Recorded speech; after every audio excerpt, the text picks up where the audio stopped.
ಸ್ನೇಹಿತರೆ ನಮಸ್ತೆ. ಇವತ್ತಿನ ಈ ಒಂದು ವಿಡಿಯೋದಲ್ಲಿ ಕರೆಂಟ್ ಅಫೇರ್ಸ್ ಅಂದರೆ ಪ್ರಚಲಿತ ವಿದ್ಯಮಾನಗಳು ಜುಲೈ 1ರಿಂದ ಜುಲೈ 8ರವರೆಗೆ ರಾಜ್ಯ, ರಾಷ್ಟ್ರ ಹಾಗೆಯೇ ಜಾಗತಿಕವಾಗಿ ಸಂಭವಿಸಿದಂತಹ ಕೆಲವೊಂದು ಘಟನೆಗಳ ಬಗ್ಗೆ ಸಂಗ್ರಹಿಸಿದಂತಹ ಪ್ರಚಲಿತ ವಿದ್ಯಮಾನಕ್ಕೆ ಸಂಬಂಧಪಟ್ಟಂತಹ ಒಂದಷ್ಟು ಪ್ರಶ್ನೆಗಳನ್ನು ನಾನು ಇಲ್ಲಿ ಡಿಸ್ಕಸ್ ಮಾಡ್ತಾ ಹೋಗ್ತೇನೆ.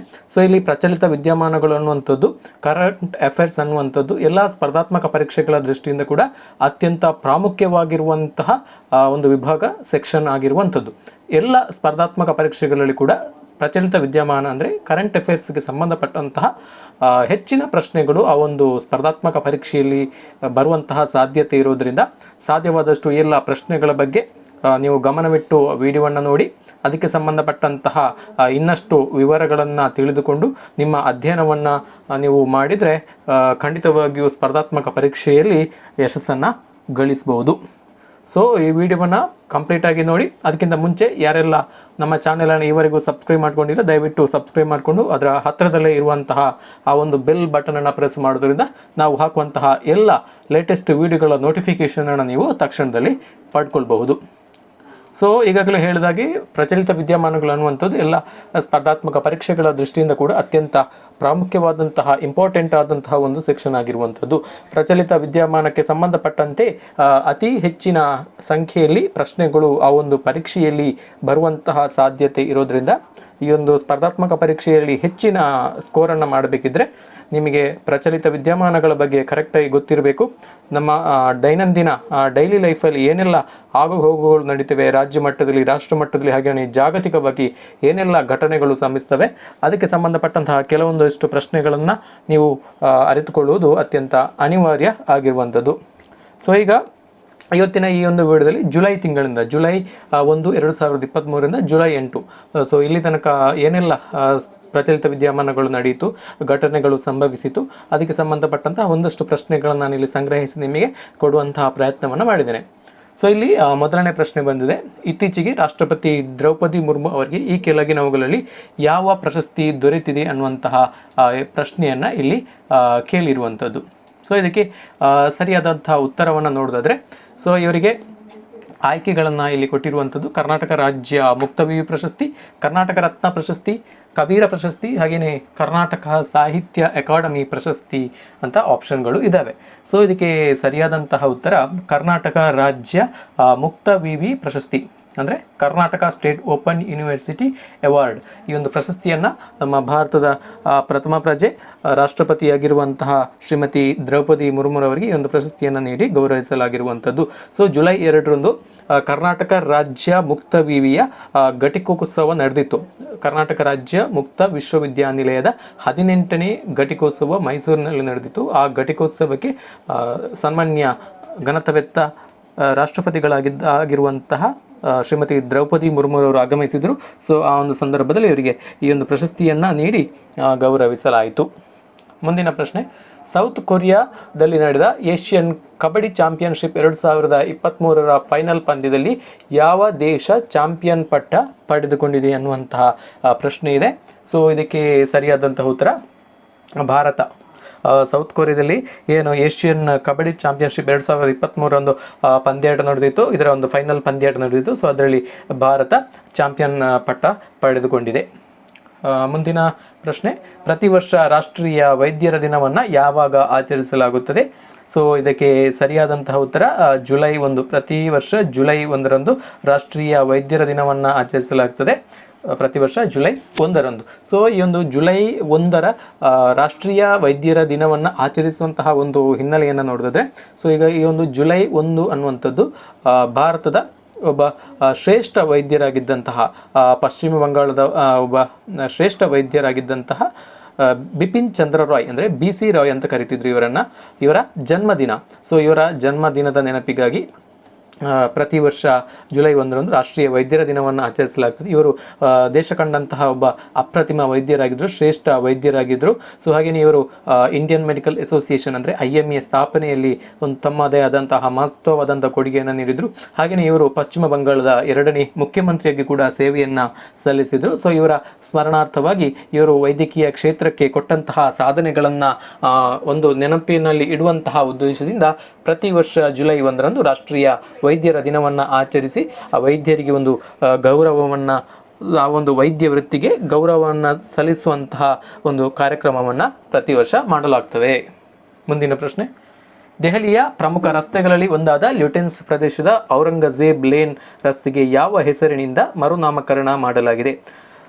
ಅಂದರೆ ದೆಹಲಿಯಲ್ಲಿ ಒಂದು ಲ್ಯೂಟೆನ್ಸ್ ಪ್ರದೇಶದಲ್ಲಿ ಔರಂಗಜೇಬ್ ಲೇನ್ ಅಂತ ಹೇಳುವಂತಹ ಒಂದು ಹೆಸರಿರುವಂತಹ ರಸ್ತೆಯನ್ನು ಕಾಣ್ಬೋದು. ಸೊ ಆ ಒಂದು ರಸ್ತೆಗೆ ಇತ್ತೀಚೆಗೆ ಒಂದು ಮರುನಾಮಕರಣವನ್ನು ಮಾಡಲಾಗಿದೆ. ಸೊ ಇದಕ್ಕೆ ಏನಂತ ಮರುನಾಮಕರಣವನ್ನು ಮಾಡಿದ್ದಾರೆ ಅಂತ ಹೇಳಿದ್ರೆ APJ Abdul Kalam lane, doctor APJ Abdul Kalam lane. So doctor APJ Abdul Kalam ರವರು ಭಾರತದ ರಾಷ್ಟ್ರಪತಿಯಾಗಿದ್ದರು. 2002ರಿಂದ 2007 ತನಕ ಭಾರತದ ರಾಷ್ಟ್ರಪತಿಯಾಗಿ ಸೇವೆಯನ್ನು ಸಲ್ಲಿಸಿದರು. ಇವರನ್ನು ಕ್ಷಿಪಣಿ ತಜ್ಞ ಅಂತ ಕೂಡ ಕರೀತಾರೆ. ಸೊ ಭಾರತದಲ್ಲಿ ಒಂದು ಪರಮಾಣು ಸ್ಫೋಟವನ್ನೇನು ಮಾಡಿದರು, ಪರೀಕ್ಷಾರ್ಥ ಒಂದು ಟೆಸ್ಟನ್ನು ಮಾಡಿದ್ರು 1998ರಲ್ಲಿ. ಇದರಲ್ಲಿ ಒಂದು ಪ್ರಮುಖವಾದಂತಹ ಒಂದು ಪಾತ್ರವನ್ನು ನಿಭಾಯಿಸಿದಂತಹವರು ಡಾಕ್ಟರ್ APJ ಅಬ್ದುಲ್ ಕಲಾಂ ರವರು. 1998ರಲ್ಲಿ ರಾಜಸ್ಥಾನದ ಪೋಖ್ರಾನ್ನಲ್ಲಿ ಅಟಲ್ ಬಿಹಾರಿ ವಾಜಪೇಯಿ ಹಾಗೂ ಜಾರ್ಜ್ ಫರ್ನಾಂಡಿಸ್ ಇವರ ನೇತೃತ್ವದಲ್ಲಿ ಒಂದು ತಂಡದಲ್ಲಿ ಇದ್ದಂತಹ ಡಾಕ್ಟರ್ APJ ಅಬ್ದುಲ್ ಕಲಾಂ ರವರು ಈ ಒಂದು ಕ್ಷಿಪಣಿ ಅಥವಾ ಪರಮಾಣು ಪರೀಕ್ಷಾರ್ಥ ಸ್ಫೋಟದಲ್ಲಿ ಒಂದು ಪ್ರಮುಖವಾದಂತಹ ಪಾತ್ರವನ್ನು ಇವರು ನಿರ್ವಹಿಸಿದ್ರು. ಮುಂದಿನ ಪ್ರಶ್ನೆ, ಈ ಕೆಳಗೆ ನೀಡಿರುವ ಹೇಳಿಕೆಗಳನ್ನು ಗಮನಿಸಿ ಸರಿಯಾದ ಹೇಳಿಕೆಯನ್ನು ಗುರುತಿಸಿ. ಹೇಳಿಕೆ 1 ಈ ಥರ ಇದೆ: ಯೂತ್ಕೋ ಲ್ಯಾಬ್ ನ್ಯಾಷನಲ್ ಇನ್ನೋವೇಷನ್ ಡೈಲಾಗ್ ಇಂಡಿಯಾದ 5ನೇ ಆವೃತ್ತಿಯಲ್ಲಿ ಭಾರತದ ವಿವಿಧ ರಾಜ್ಯಗಳಿಂದ 12 ಅತ್ಯುತ್ತಮ ಸ್ಟಾರ್ಟಪ್ಗಳು ವಿಜೇತರಾಗಿ ಹೊರಹೊಮ್ಮಿದವು ಅನ್ನುವಂತಹ ಹೇಳಿಕೆ 1 ಇದೆ. ಸೊ ಹೇಳಿಕೆ 2, ಕೃಷಿ, ಎಡ್ಟೆಕ್, ಮಹಿಳೆಯರ ಜೀವನೋಪಾಯ, ವೃತ್ತಾಕಾರದ ಆರ್ಥಿಕತೆ ಮತ್ತು ಜೀವ ವೈವಿಧ್ಯದಂತಹ ಕ್ಷೇತ್ರಗಳಲ್ಲಿ ಕಾರ್ಯನಿರ್ವಹಿಸುತ್ತಿರುವ ಈ ಸ್ಟಾರ್ಟಪ್ಗಳನ್ನು ತಮ್ಮ ನವೀನ ಪರಿಹಾರಗಳನ್ನು ಹೆಚ್ಚಿಸಲು $15,000 ವರೆಗೆ ಬೀಜ ನಿಧಿಯನ್ನು ನೀಡಲಾಯಿತು ಅನ್ನುವಂತಹ ಪ್ರಶ್ನೆ ಇದೆ. ಇದಕ್ಕೆ ಸರಿಯಾದಂತಹ ಉತ್ತರ, ಸೊ ಈ 2 ಹೇಳಿಕೆಗಳನ್ನು ನಾವು ಗಮನಿಸಬೇಕು. ಸೊ ಇದಕ್ಕೆ ಸರಿಯಾದಂತಹ ಉತ್ತರ ಹೇಳಿಕೆ 1 ಮಾತ್ರ ಸರಿ. ಸೊ ಇದರಲ್ಲಿ ಹೇಳಿಕೆ 1 ಏನಿದೆ, ಯೂತ್ಕೋ ನ್ಯಾಷನಲ್ ಇನ್ನೋವೇಷನ್ ಡೈಲಾಗ್ ಇಂಡಿಯಾದ 5ನೇ ಆವೃತ್ತಿಯಲ್ಲಿ ಭಾರತದ ವಿವಿಧ ರಾಜ್ಯಗಳಿಂದ 12 ಸ್ಟಾರ್ಟಪ್ಗಳನ್ನು ವಿಜೇತರಾಗಿ ಘೋಷಿಸಲಾಯಿತು. ಸೊ ಈ ಒಂದು ಹೇಳಿಕೆ ಮಾತ್ರ ಸರಿಯಾಗಿದೆ. ಸೊ ಅದರಿಂದ ಹೇಳಿಕೆ 1 ಮಾತ್ರ ಸರಿ. ಸೊ ಇಲ್ಲಿ 2ನೇ ಹೇಳಿಕೆ ಇದು ತಪ್ಪಾಗಿರುವಂಥದ್ದು. ಮುಂದಿನ ಪ್ರಶ್ನೆ, ಇತ್ತೀಚೆಗೆ ಭಾರತೀಯ ಕ್ರಿಕೆಟ್ ತಂಡದ ಮುಖ್ಯ ಜರ್ಸಿ ಪ್ರಾಯೋಜಕರಾಗಿ ಯಾವ ಕಂಪನಿಯವರಾಗಲಿದ್ದಾರೆ? ಅಂದರೆ ಭಾರತೀಯ ಕ್ರಿಕೆಟ್ ತಂಡದ ಮುಖ್ಯ ಜರ್ಸಿಯ ಪ್ರಾಯೋಜಕತ್ವವನ್ನು ಯಾವ ಕಂಪನಿಯವರು ಇನ್ನು ಮುಂದಕ್ಕೆ ವಹಿಸಲಿದ್ದಾರೆ ಅನ್ನುವಂತಹ ಪ್ರಶ್ನೆ ಇದೆ. ಸೊ ಇದಕ್ಕೆ ಸರಿಯಾದಂತಹ ಉತ್ತರ, ಇತ್ತೀಚೆಗೆ ಡ್ರೀಮ್11 ಈ ಒಂದು ಏನು ಕಂಪನಿ ಇದೆ ಅಥವಾ ಈ ಒಂದು ಸಂಸ್ಥೆ ಇದೆ, ಡ್ರೀಮ್11 ಸಂಸ್ಥೆ ಇದೆ, ಖಾಸಗಿ ಸಂಸ್ಥೆ ಇದೆ.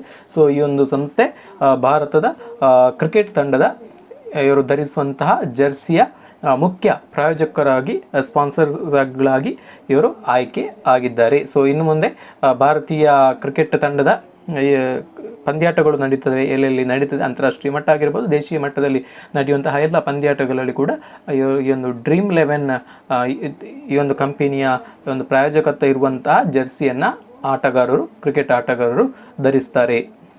ಮುಂದಿನ ಪ್ರಶ್ನೆ, ಛತ್ತೀಸ್ಗಢದ ನೂತನ ಉಪಮುಖ್ಯಮಂತ್ರಿಯಾಗಿ ಯಾರು ನೇಮಕಗೊಂಡಿದ್ದಾರೆ? ಸೊ ಇದಕ್ಕೆ ಸರಿಯಾದಂತಹ ಉತ್ತರ, ಇತ್ತೀಚೆಗಷ್ಟೇ ಛತ್ತೀಸ್ಗಢದ ನೂತನ ಉಪಮುಖ್ಯಮಂತ್ರಿಯಾಗಿ ಡೆಪ್ಯೂಟಿ CM ಆಗಿ TS ಸಿಂಗ್ ದೇವ್ ಅಥವಾ TS ಸಿಂಗ್ ಡಿಯೋ ಅಂತ ಕೂಡ ಇವರನ್ನು ಕರೀತಾರೆ. ಸೊ ಇವರು ಇತ್ತೀಚೆಗಷ್ಟೇ ನೇಮಕಗೊಂಡಿದ್ದಾರೆ. ಹಾಗೆಯೇ ಇಲ್ಲಿ ಛತ್ತೀಸ್ಗಢದ ಈಗಿನ ಮುಖ್ಯಮಂತ್ರಿ ಯಾರಂತ ಹೇಳಿದ್ರೆ ಅದು ಭೂಪೇಶ್ ಸಿಂಗ್ ಬಘೇಲ್ ಇವರು ಪ್ರಸ್ತುತ ಛತ್ತೀಸ್ಗಢ ರಾಜ್ಯದ ಮುಖ್ಯಮಂತ್ರಿಯಾಗಿ ಕಾರ್ಯವನ್ನು ನಿರ್ವಹಿಸ್ತಾ ಇದ್ದಾರೆ.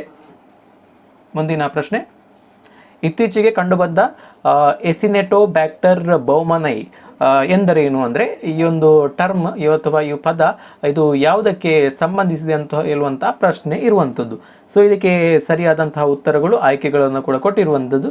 ಸೊ ಇದಕ್ಕೆ ಸರಿಯಾದ ಉತ್ತರವನ್ನು ನೋಡೋದಾದರೆ, ಸೊ ಇದು ಮಾಲ್ವೇರ್ ಅಲ್ಲ, ಹಾಗೆಯೇ ಕ್ರಿಪ್ಟೋ ಕರೆನ್ಸಿ ಕೂಡ ಅಲ್ಲ. ಸೊ ಇದೊಂದು ಬ್ಯಾಕ್ಟೀರಿಯಾದ ಒಂದು ಪ್ರಭೇದ, ಸ್ಪೀಶೀಸ್. ಸೊ ಹಾಗಾಗಿ ಇಲ್ಲಿ ಕೊಟ್ಟಿರುವಂತಹ ಆಯ್ಕೆಗಳಲ್ಲಿ 4ನೇ ಆಯ್ಕೆ ಬ್ಯಾಕ್ಟೀರಿಯಾ ಸರಿಯಾದಂತಹ ಉತ್ತರ. ಸೊ ಈ ಎಸಿನೆಟೋಬ್ಯಾಕ್ಟರ್ ಬೌಮನೈ ಅಂತೇಳುವಂಥ ಒಂದು ಬ್ಯಾಕ್ಟೀರಿಯಾಗಳ ಸಮೂಹ ಏನು ಮಾಡ್ತದೆ ಅಂತ ಹೇಳಿದ್ರೆ, ಇದು ಮನುಷ್ಯನಲ್ಲಿ ವಿವಿಧ ಸೋಂಕುಗಳನ್ನು ಉಂಟು ಮಾಡ್ತದೆ. ರಕ್ತದ ಸೋಂಕಾಗಿರ್ಬೋದು, ಮೂತ್ರಕೋಶದ ಸೋಂಕಾಗಿರ್ಬೋದು, ಹಾಗೆಯೇ ಕೆಲವೊಂದು ಬಾರಿ ಶ್ವಾಸಕೋಶದ ಸೋಂಕುಗಳನ್ನು ಕೂಡ ಉಂಟು ಮಾಡ್ತದೆ ಈ ಎಸಿನೆಟೋಬ್ಯಾಕ್ಟರ್ ಬೌಮನೈ ಅನ್ನುವಂತಹ ಈ ಒಂದು ಬ್ಯಾಕ್ಟೀರಿಯಾಗಳ ಸಮೂಹ. ಸೊ ಈ ಎಸಿನೆಟೋಬ್ಯಾಕ್ಟರ್ ಬೌಮನೈ ಇದೊಂದು ಗ್ರೂಪ್ ಆಫ್ ಬ್ಯಾಕ್ಟೀರಿಯಾ, ಅಂದರೆ ಬ್ಯಾಕ್ಟೀರಿಯಾಗಳ ಒಂದು ಸಮೂಹ. ಸೊ ಈ ಒಂದು ಬ್ಯಾಕ್ಟೀರಿಯಾಗಳು ಮನುಷ್ಯನಲ್ಲಿ ವಿವಿಧ ಇನ್ಫೆಕ್ಷನ್ಸ್ಗಳನ್ನು ಅಂದರೆ ಸೋಂಕುಗಳನ್ನು ಉಂಟು ಮಾಡ್ತದೆ. ಮುಂದಿನ ಪ್ರಶ್ನೆ, ಸಬಂಗ ಬಂದರು ಯಾವ ದೇಶದಲ್ಲಿದೆ? ಸೊ ಸಬಂಗ ಬಂದರು ಯಾವ ದೇಶದಲ್ಲಿದೆ ಅನ್ನುವಂಥ ಪ್ರಶ್ನೆ. ಸೊ ಇದಕ್ಕೆ ಸರಿಯಾದಂಥ ಉತ್ತರ ಇದು ಇಂಡೋನೇಷ್ಯಾ ದೇಶದಲ್ಲಿರುವಂಥದ್ದು. ಸೊ ಇದು ಇತ್ತೀಚೆಗಷ್ಟೇ ಯಾಕೆ ಸುದ್ದಿಯಲ್ಲಿದೆ, ಯಾಕೆ ನ್ಯೂಸಲ್ಲಿದೆ ಅನ್ನೋದನ್ನು ನೋಡಿದ್ರೆ, ಸೊ ಇತ್ತೀಚೆಗಷ್ಟೇ ಭಾರತ ಮತ್ತು ಇಂಡೋನೇಷ್ಯಾ ಜಂಟಿಯಾಗಿ ಸೊ ಈ ಒಂದು ಬಂದರಿನ ಇಂಡೋನೇಷ್ಯಾದಲ್ಲಿರುವಂತಹ ಸಬಾಂಗ್ ಎಂಬ ಬಂದರಿನ ಅಭಿವೃದ್ಧಿಯನ್ನು, ಅದಕ್ಕೆ ಬೇಕಾದಂತಹ ಮೂಲ ಸೌಕರ್ಯಗಳನ್ನು ಅಭಿವೃದ್ಧಿ ಮಾಡುವಂತಹ ಜಂಟಿ ಒಪ್ಪಂದಕ್ಕೆ ಪರಸ್ಪರ ಸಹಿ ಹಾಕಿವೆ. ಸೊ ಇದರಿಂದ ಭಾರತಕ್ಕೆ ಕೂಡ ಅನೇಕ ಲಾಭಗಳಿದೆ. ಭಾರತ ಮಾಡುವಂತಹ ವಿವಿಧ ರಫ್ತುಗಳಲ್ಲಿ ಸೊ ಅದು ಬಂದರಿನ ಮೂಲಕವೇ ಹಾದು ಹೋಗಬೇಕಾಗ್ತದೆ, ಬಂದರಿನ ಮುಖಾಂತರವೇ ಪಾಸ್ ಆಗಬೇಕಾಗ್ತದೆ. ಸೊ ಭಾರತಕ್ಕೆ ಕೂಡ ಅನೇಕ ದೃಷ್ಟಿಯಿಂದ ವಿವಿಧ ಆಯಾಮಗಳಲ್ಲಿ ಲಾಭ ಇರೋದ್ರಿಂದ ಎರಡು ದೇಶಕ್ಕೆ ಕೂಡ, ಭಾರತ ಮತ್ತು ಇಂಡೋನೇಷ್ಯಾ ಎರಡೂ ದೇಶಕ್ಕೆ ಕೂಡ ಪರಸ್ಪರ ಲಾಭ ಇರೋದ್ರಿಂದ ಈ ಒಂದು ಸಬಂಗ್ ಬಂದರನ್ನು ಡೆವಲಪ್ ಮಾಡುವಂತಹ, ಅಭಿವೃದ್ಧಿ ಮಾಡುವಂತಹ, ಇನ್ಫ್ರಾಸ್ಟ್ರಕ್ಚರನ್ನು ಡೆವಲಪ್ ಮಾಡುವಂತಹ ಒಂದು ಒಪ್ಪಂದಕ್ಕೆ ಎರಡು ದೇಶಗಳು ಸಹಿಯನ್ನು ಜಂಟಿಯಾಗಿ ಹಾಕಿವೆ. ಮುಂದಿನ ಪ್ರಶ್ನೆ, ಆಸ್ಟ್ರೇಲಿಯಾದ ಯಾವ ಆಟಗಾರ ಅತಿ ಹೆಚ್ಚು ರನ್ಗಳನ್ನು ಗಳಿಸುವ ಮೂಲಕ ಪ್ರಪಂಚದ 2ನೇ ಅತಿ ವೇಗದ ಆಟಗಾರ ಆಗಿದ್ದಾರೆ? ಸೊ ಇದಕ್ಕೆ ಸರಿಯಾದಂತಹ ಉತ್ತರ ಸ್ಟೀವನ್ ಸ್ಮಿತ್. ಇವರು ಆಸ್ಟ್ರೇಲಿಯಾದ ಕ್ರಿಕೆಟ್ ಆಟಗಾರರು. ಇವರು ಅತಿ ಹೆಚ್ಚು ರನ್ಗಳನ್ನು ಗಳಿಸುವ ಮುಖಾಂತರ ಪ್ರಪಂಚದ 2ನೇ ಅತಿ ವೇಗದ ಆಟಗಾರರಾಗಿ ಹೊರಹೊಮ್ಮಿದ್ದಾರೆ. ಸೊ ನೆಕ್ಸ್ಟ್ ಮುಂದಿನ ಪ್ರಶ್ನೆ, ಭಾರತದಲ್ಲಿ ಯಾವ ಇಲಾಖೆಯು 5G ಉತ್ಪನ್ನಗಳು ಮತ್ತು ಪರಿಹಾರಗಳ ಅಭಿವೃದ್ಧಿಗಳನ್ನು ಉತ್ತೇಜಿಸಲು ಹ್ಯಾಕಥಾನ್ಗಳನ್ನು ಆಯೋಜಿಸುತ್ತಿದೆ? ಸೊ ಹ್ಯಾಕಥಾನ್ ಅಂತ ಹೇಳಿದರೆ ವಿವಿಧ ಟೆಕ್ನಾಲಜಿಗಳ ಕುರಿತಾಗಿ, ವಿವಿಧ ತಂತ್ರಜ್ಞಾನಗಳ ಕುರಿತಾಗಿ ಸೊ ಏರ್ಪಡಿಸುವಂತಹ ಒಂದು ಕಾರ್ಯಾಗಾರ, ವರ್ಕ್ಶಾಪ್ ಆಗಿರ್ಬೋದು. ಸೊ ಇದನ್ನು ಹ್ಯಾಕಥಾನ್ ಅಂತ ಕರೀತಾರೆ. ಸೊ ವಿವಿಧ ಟೆಕ್ನಾಲಜಿಗಳ ಬಗ್ಗೆ, ವಿವಿಧ ತಂತ್ರಜ್ಞಾನಗಳ ಬಗ್ಗೆ ಒಂದು ಅದಕ್ಕೆ ಸಂಬಂಧಪಟ್ಟಂತೆ ಇನ್ನಷ್ಟು ಆ ಒಂದು ತಂತ್ರಜ್ಞಾನಗಳನ್ನು ಹೇಗೆ ಡೆವಲಪ್ ಮಾಡ್ಬೋದು, ಹೇಗೆ ಅಭಿವೃದ್ಧಿಪಡಿಸುವುದು ಅನ್ನೋದರ ಬಗ್ಗೆ ಸೊ ಕೆಲವೊಂದಿಷ್ಟು ಪ್ರತಿನಿಧಿಗಳು ಬಂದಿರ್ತಾರೆ. ಸೊ ಅಂತಹ ಒಂದು ಸಮ್ಮೇಳನವನ್ನು ಅಥವಾ ಒಂದು ವರ್ಕ್ಶಾಪನ್ನು ನಾವು ಹ್ಯಾಕಥಾನ್ ಅಂತ ಕರಿತೇವೆ. ಸೊ ಇತ್ತೀಚೆಗಷ್ಟೇ 5G ಉತ್ಪನ್ನಗಳು ಮತ್ತು ಪರಿಹಾರಗಳ ಅಭಿವೃದ್ಧಿಯನ್ನು ಉತ್ತೇಜಿಸಲು ಒಂದು ಹ್ಯಾಕಥಾನನ್ನು ಮಾಡಲಾಗಿತ್ತು. ಸೊ ಇದನ್ನು ಯಾವ ಇಲಾಖೆ ಆಯೋಜನೆಯನ್ನು ಮಾಡಿದೆ ಅನ್ನುವಂತಹ ಪ್ರಶ್ನೆ ಇಲ್ಲಿ ಕೇಳಲಾಗಿರುವಂಥದ್ದು. ಸೊ ಇದು 5G ಕ್ಷೇತ್ರ, 5G ಅಂತ ಹೇಳಿದ್ರೆ ಇದು ಟೆಲಿಕಾಂ ಕ್ಷೇತ್ರಕ್ಕೆ ಸಂಬಂಧಪಟ್ಟಿರುವಂಥದ್ದು. ಸೊ ಆಬ್ವಿಯಸ್ಲಿ ಇಲ್ಲಿ ಕೊಟ್ಟಿರುವಂತಹ ಆಯ್ಕೆಗಳಲ್ಲಿ ನಾವು ಸರಿಯಾದ ಉತ್ತರವನ್ನು ಗುರುತಿಸುವುದಿದ್ರೆ ಇದಕ್ಕೆ ಸರಿಯಾದಂತಹ ಉತ್ತರ DOT, ಡಿಪಾರ್ಟ್ಮೆಂಟ್ ಆಫ್ ಟೆಲಿಕಮ್ಯುನಿಕೇಷನ್, ದೂರ ಸಂಪರ್ಕ ಇಲಾಖೆ, ಡಿಪಾರ್ಟ್ಮೆಂಟ್ ಆಫ್ ಟೆಲಿಕಮ್ಯುನಿಕೇಷನ್ ಅಥವಾ ಡಿಪಾರ್ಟ್ಮೆಂಟ್ ಆಫ್ ಕಮ್ಯುನಿಕೇಷನ್, ದೂರ ಸಂಪರ್ಕ ಇಲಾಖೆಯ ಅಡಿಯಲ್ಲಿ ಟೆಲಿಕಾಂ ಇಲಾಖೆ ಕೂಡ ಬರ್ತದೆ. ಟೆಲಿಕಾಂ ಇಲಾಖೆ ಬರುವಂಥದ್ದು ಮಾಹಿತಿ ಮತ್ತು ದೂರಸಂಪರ್ಕ ಇಲಾಖೆಯ ಅಡಿಯಲ್ಲಿ. ಪ್ರಸ್ತುತ ದೂರಸಂಪರ್ಕ ಇಲಾಖೆಯ ಸಚಿವರು, ಕೇಂದ್ರ ಸಚಿವರು ಅಶ್ವಿನಿ ವೈಷ್ಣವ್. ಇವರು ಪ್ರಸ್ತುತ ರೈಲು ಸಚಿವರಾಗಿ ಕೂಡ ಸೇವೆಯನ್ನು ಸಲ್ಲಿಸಿದ್ದಾರೆ. ಸೊ ಇತ್ತೀಚೆಗಷ್ಟೇ ನಡೆದಂತಹ ಒಡಿಶಾ ರೈಲು ದುರಂತದಲ್ಲಿ ಇವರು ಅಲ್ಲಿ ಕೈಗೊಂಡಂತಹ ಕಾಮಗಾರಿಗಳ ಬಗ್ಗೆ ಸೊ ಅಪಾರವಾದಂತಹ ಮೆಚ್ಚುಗೆಯನ್ನು ಕೂಡ ಇವರು ಪಡೆದಿದ್ದರು, ಅಶ್ವಿನಿ ವೈಷ್ಣವ್ ಅವರವರು. ಮುಂದಿನ ಪ್ರಶ್ನೆ, ಭಾರತದ ಯಾವ ಆಟಗಾರ ಲುಸಾನ್ನಲ್ಲಿ ನಡೆದ ಡೈಮಂಡ್ ಲೀಗ್ನ ಜಾವೆಲಿನ್ ಎಸೆತದಲ್ಲಿ ಚಿನ್ನದ ಪದಕ ಪಡೆದುಕೊಂಡಿದ್ದಾರೆ ಅನ್ನುವಂಥ ಪ್ರಶ್ನೆ. ಇಲ್ಲಿ ಆಯ್ಕೆಗಳು ಪಂಕಜ್ ಅಡ್ವಾಣಿ, ಸಂದೀಪ್ ಚೌಧರಿ, ನೀರಜ್ ಚೋಪ್ರಾ ಹಾಗೆಯೇ ಸುನಿಲ್ ಚೆಟ್ರಿ. ಸೊ ಇದಕ್ಕೆ ಇಲ್ಲಿ ಕೇಳಲಾಗಿರುವಂಥದ್ದು ಜಾವೆಲಿನ್ ಎಸೆತ, ಅಂದರೆ ಜಾವೆಲಿನ್ ಎಸೆತದಲ್ಲಿ ಸೊ ಯಾರು ಚಿನ್ನದ ಪದಕವನ್ನು ಲುಸಾನ್ನಲ್ಲಿ ನಡೆದಂತಹ ಡೈಮಂಡ್ ಲೀಗ್ ಈ ಒಂದು ಪಂದ್ಯಾಟದಲ್ಲಿ ಚಿನ್ನದ ಪದಕವನ್ನು ಪಡೆದುಕೊಂಡಿದ್ದಾರೆ ಅಂತ ಹೇಳಿದರೆ, ಸೊ ಭಾರತದ ಅತ್ಯುತ್ತಮ ಒಬ್ಬ ಆಟಗಾರ, ಜಾವೆಲಿನ್ ಎಸೆತದ ಆಟಗಾರ ನೀರಜ್ ಚೋಪ್ರಾ. ಸೊ ಇವರು ಲುಸಾನ್ನಲ್ಲಿ ನಡೆದಂತಹ ಡೈಮಂಡ್ ಲೀಗ್ನ ಜಾವೆಲಿನ್ ಎಸೆತದಲ್ಲಿ ಚಿನ್ನದ ಪದಕವನ್ನು ಗೋಲ್ಡ್ ಮೆಡಲನ್ನು ಪಡೆದುಕೊಂಡಿದ್ದಾರೆ. ಸೊ ಇವರು ನೀರಜ್ ಚೋಪ್ರಾ ಇವರು 2020ರಲ್ಲಿ ನಡೆದಂತಹ ಟೋಕಿಯೋ ಒಲಿಂಪಿಕ್ಸ್ನಲ್ಲಿ ಕೂಡ ಜಾವೆಲಿನ್ ಎಸೆತದಲ್ಲಿ ಚಿನ್ನದ ಪದಕವನ್ನು ತಂದುಕೊಂಡಂತಹ ಒಬ್ಬ ಅತ್ಯುತ್ತಮವಾದಂತಹ ಕ್ರೀಡಾಪಟು ಆಗಿದ್ದಾರೆ. ಸೊ ಇವರು ಪ್ರಸ್ತುತ ನೀರಜ್ ಚೋಪ್ರಾರವರು ಪ್ರಸ್ತುತ ಭಾರತೀಯ ಸೇನೆಯಲ್ಲಿ ಸುಬೇದಾರ್ ಆಗಿ ಸೇವೆಯನ್ನು ಸಲ್ಲಿಸ್ತಾ ಇದ್ದಾರೆ. ಸೊ ಇವರು ಹಾಗೆಯೇ ನೀರಜ್ ಚೋಪ್ರಾ ಅವರವರು ಏಷ್ಯಾದಲ್ಲಿ ಒಲಿಂಪಿಕ್ ವಿಭಾಗದಲ್ಲಿ ಒಲಿಂಪಿಕ್ನಲ್ಲಿ ಏಷ್ಯಾದ ವ್ಯಕ್ತಿ ಇವರು ಏಷ್ಯಾದ ಮೊದಲ ಚಿನ್ನದ ಪದಕವನ್ನು ಪಡೆದುಕೊಂಡಂತಹ ಮೊದಲ ವ್ಯಕ್ತಿ ನೀರಜ್ ಚೋಪ್ರಾರವರು ಒಲಿಂಪಿಕ್ಸ್ ಕ್ರೀಡಾಕೂಟದಲ್ಲಿ ಏಷ್ಯಾದಲ್ಲಿ ಅಥ್ಲೆಟ್ ವಿಭಾಗದಲ್ಲಿ ಈ ಜಾವೆಲಿನ್ ಎಸೆತ ಅಥ್ಲೆಟ್ ವಿಭಾಗದಲ್ಲಿ ಒಬ್ಬ ಚಿನ್ನದ ಪದಕವನ್ನು ಪಡೆದುಕೊಂಡಂತಹ ಮೊದಲ ವ್ಯಕ್ತಿ ಅದು ನೀರಜ್ ಚೋಪ್ರಾ. ಮುಂದಿನ ಪ್ರಶ್ನೆ, ಜುಲೈನಲ್ಲಿ ನಡೆಯುವ G20 ಶೃಂಗಸಭೆಯ ಅಧ್ಯಕ್ಷೀಯ ರಾಷ್ಟ್ರ ಯಾವುದು? ಸೊ ಇದಕ್ಕೆ ಸರಿಯಾದಂತಹ ಉತ್ತರ ಭಾರತ. ಸೊ ಎಲ್ಲರಿಗೂ ಗೊತ್ತಿರ್ಬೋದು. ಸೊ ಈಗ ಕಳೆದ 1 ವರ್ಷದಿಂದ ಈ ಒಂದು G20 ಶೃಂಗಸಭೆಗೆ ಸಿದ್ಧತೆಯನ್ನು ಮಾಡಿಕೊಳ್ಳಲಾಗ್ತಾ ಇದೆ. ಸೊ ಈ ವರ್ಷ ನಮ್ಮ ಭಾರತ ಈ ಒಂದು G20 ಶೃಂಗಸಭೆಯ ಅಧ್ಯಕ್ಷತೆಯನ್ನು ವಹಿಸ್ತದೆ. ಸೊ ಪ್ರತಿ ವರ್ಷ ಒಂದೊಂದು ರಾಷ್ಟ್ರಗಳು ಈ ಒಂದು ಶೃಂಗಸಭೆಯನ್ನು ಆಯೋಜಿಸುವಂತಹ ಹೊಣೆಗಾರಿಕೆಯನ್ನು ಪ್ರಾಯೋಜಕತ್ವವನ್ನು ಆತಿಥ್ಯವನ್ನು ವಹಿಸಬೇಕು. ಸೊ ಈ ಬಾರಿ ಅಧ್ಯಕ್ಷತೆಯನ್ನು ವಹಿಸಿ ಆ ಒಂದು ಶೃಂಗಸಭೆಯ ಆತಿಥ್ಯವನ್ನು ವಹಿಸಿಕೊಳ್ಳುವಂತಹ ಒಂದು ಜವಾಬ್ದಾರಿ ಭಾರತಕ್ಕೆ ಸಿಕ್ಕಿರುವಂಥದ್ದು.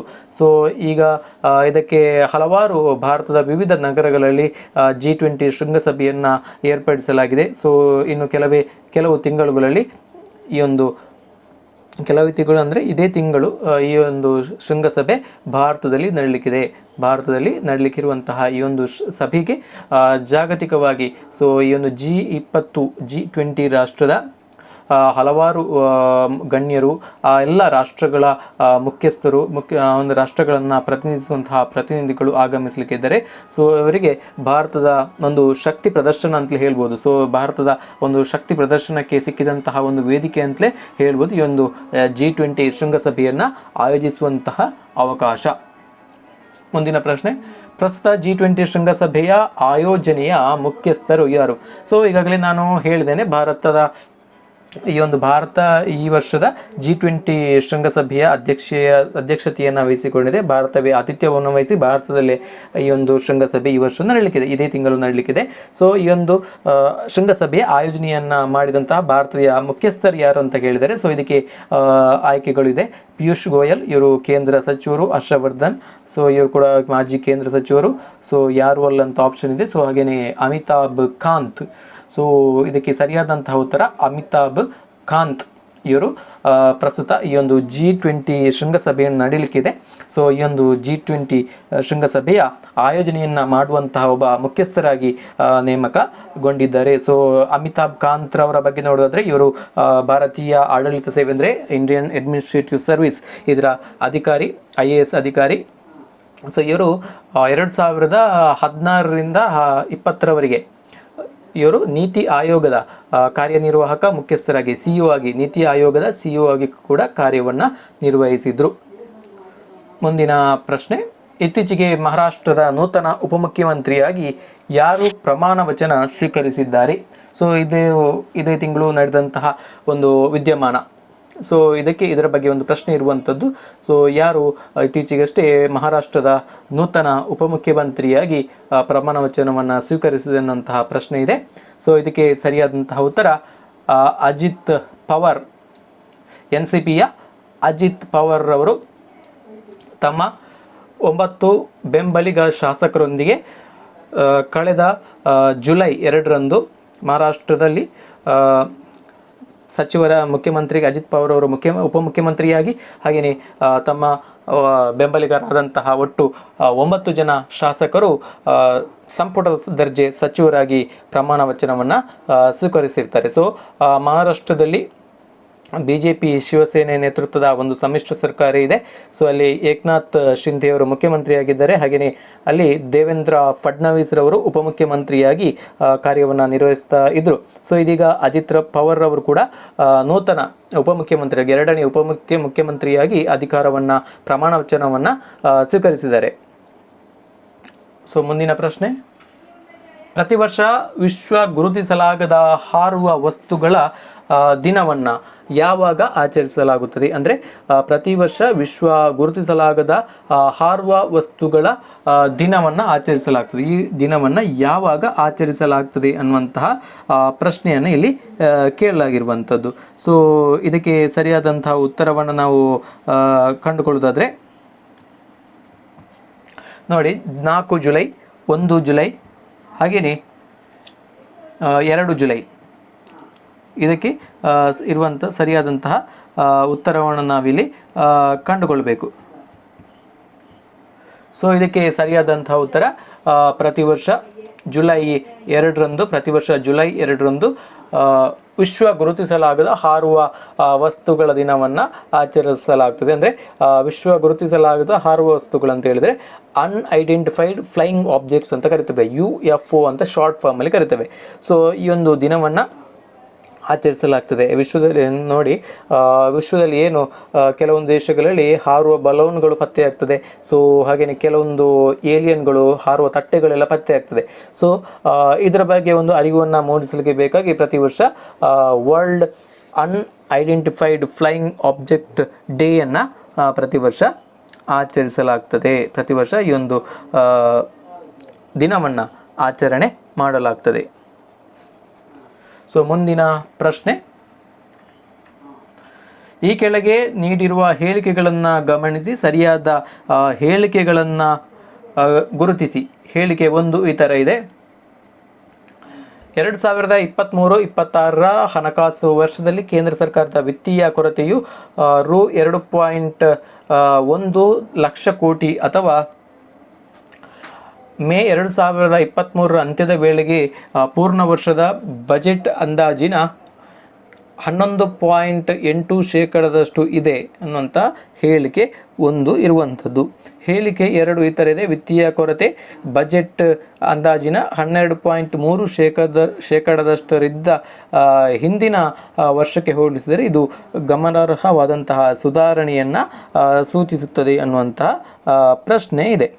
ಸೊ ಇದಕ್ಕೆ ಸರಿಯಾದಂತಹ ಉತ್ತರ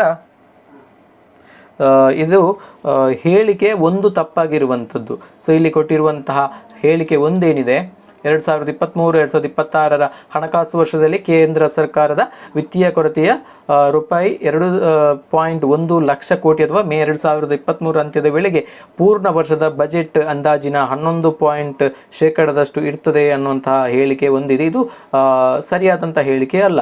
ಸೊ ಇಲ್ಲಿ ಕೊಟ್ಟಿರುವಂತಹ ಹೇಳಿಕೆ 2 ನೋಡಿ, ವಿತ್ತೀಯ ಕೊರತೆಯು ಬಜೆಟ್ ಅಂದಾಜಿನ 12.3% ಇದ್ದ ಹಿಂದಿನ ವರ್ಷಕ್ಕೆ ಹೋಲಿಸಿದರೆ ಇದು ಗಮನಾರ್ಹವಾದಂಥ ಒಂದು ಸುಧಾರಣೆಯನ್ನು, ಆರ್ಥಿಕ ಸುಧಾರಣೆಯನ್ನು ತೋರಿಸ್ತದೆ ಅನ್ನುವಂಥ ಹೇಳಿಕೆ ಇರುವಂಥದ್ದು ಹೇಳಿಕೆ 2ರಲ್ಲಿ. ಸೊ ಹಾಗಾಗಿ ಇಲ್ಲಿ ಇದಕ್ಕೆ ಸರಿಯಾದಂತಹ ಉತ್ತರ ಹೇಳಿಕೆ 1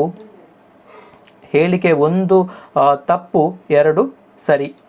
ಹೇಳಿಕೆ 1 ತಪ್ಪು, ಹಾಗೆಯೇ ಹೇಳಿಕೆ 2 ಸರಿ. ಮುಂದಿನ ಪ್ರಶ್ನೆ, ಇತ್ತೀಚೆಗೆ ಮೈಕೆಲ್ ರೋಸೆನ್ ರವರಿಗೆ ಕೆಳಗಿನವುಗಳಲ್ಲಿ ಯಾವ ಪ್ರಶಸ್ತಿ ದೊರಕಿದೆ ಅನ್ನುವಂತಹ ಪ್ರಶ್ನೆ ಇದೆ. ಆಯ್ಕೆಗಳು: ಬೂಕರ್ ಪ್ರಶಸ್ತಿ, ನೊಬೆಲ್ ಪ್ರಶಸ್ತಿ, PN ಪಿಂಟರ್ ಪ್ರಶಸ್ತಿ, ಅರ್ಜುನ ಪ್ರಶಸ್ತಿ. ಸೊ ಇದಕ್ಕೆ ಸರಿಯಾದಂತಹ ಉತ್ತರ PN ಪಿಂಟರ್ ಪ್ರಶಸ್ತಿ, PEN ಪಿಂಟರ್ ಪ್ರಶಸ್ತಿ ಇವರಿಗೆ ದೊರಕಿದೆ. ಸೊ ಮೈಕೆಲ್ ರೋಸನ್ ರವರ ಬಗ್ಗೆ ನೋಡೋದಾದರೆ ಇವರು ಇಂಗ್ಲೆಂಡ್ನ ಬ್ರಿಟಿಷ್ ಒಬ್ಬರು ಕವಿ, ಲೇಖಕರು, ಮಕ್ಕಳ ಕವಿ ಅಂತ ಕರೀತಾರೆ ಇವರನ್ನು. ಮಕ್ಕಳ ಕವಿ, ಚೈಲ್ಡ್ ಆಥರ್ ಅಂತ ಕರೀತಾರೆ. ಮಕ್ಕಳ ಬಗ್ಗೆಗೆ ವಿವಿಧ ಕವನಗಳನ್ನು ಬರೆಯುವುದು, ಲೇಖನಗಳನ್ನು ಬರೆಯುವುದು. ಸೊ ಇದಕ್ಕಾಗಿ ಇವರನ್ನು ಚೈಲ್ಡ್ ಆಥರ್ ಅಂತ ಕರೀತಾರೆ, ಚಿಲ್ಡ್ರನ್ ಆಥರ್ ಅಂತ ಕರೀತಾರೆ.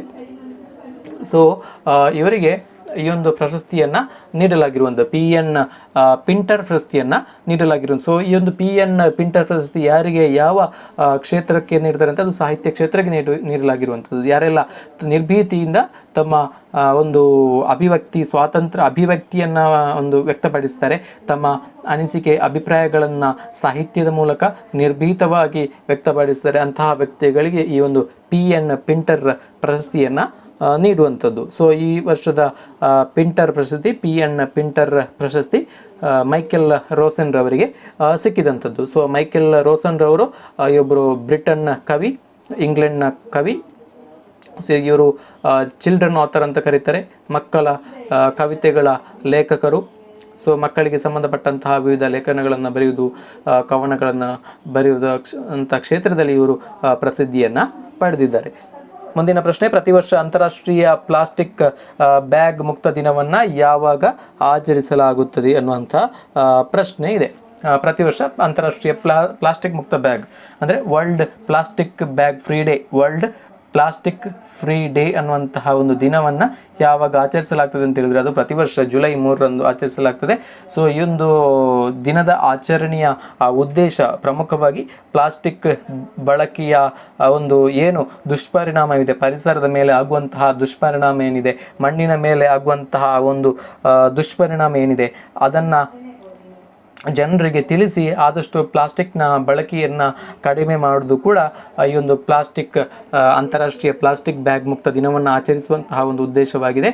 ಸೊ ಸರ್ಕಾರ ಹಲವಾರು ಕ್ರಮಗಳನ್ನು ಕೈಗೊಂಡರೂ ಕೂಡ ಪ್ಲಾಸ್ಟಿಕ್ನ ಬಳಕೆಯನ್ನು, ಪ್ಲಾಸ್ಟಿಕ್ ಚೀಲಗಳ ಬಳಕೆಯನ್ನು ಸಂಪೂರ್ಣವಾಗಿ ನಿಷೇಧಿಸಲಿಕ್ಕೆ ಇಷ್ಟು ತನಕ ಕೂಡ ಸಾಧ್ಯ ಆಗಲಿಲ್ಲ, ಯಾವುದೇ ಸರ್ಕಾರದಿಂದ ಕೂಡ ಸಾಧ್ಯ ಆಗಲಿಲ್ಲ. ಸೊ ಇತ್ತೀಚೆಗಷ್ಟೇ ಕಳೆದ ವರ್ಷ ನಮ್ಮ ಭಾರತ ಸರ್ಕಾರ ಪ್ಲಾಸ್ಟಿಕ್ನ ಬಳಕೆಗಳ ಮೇಲೆ, ಪ್ಲಾಸ್ಟಿಕ್ ಚೀಲಗಳ ಬಳಕೆಯ ಮೇಲೆ ನಿರ್ಬಂಧವನ್ನು ಹೇರಿತು.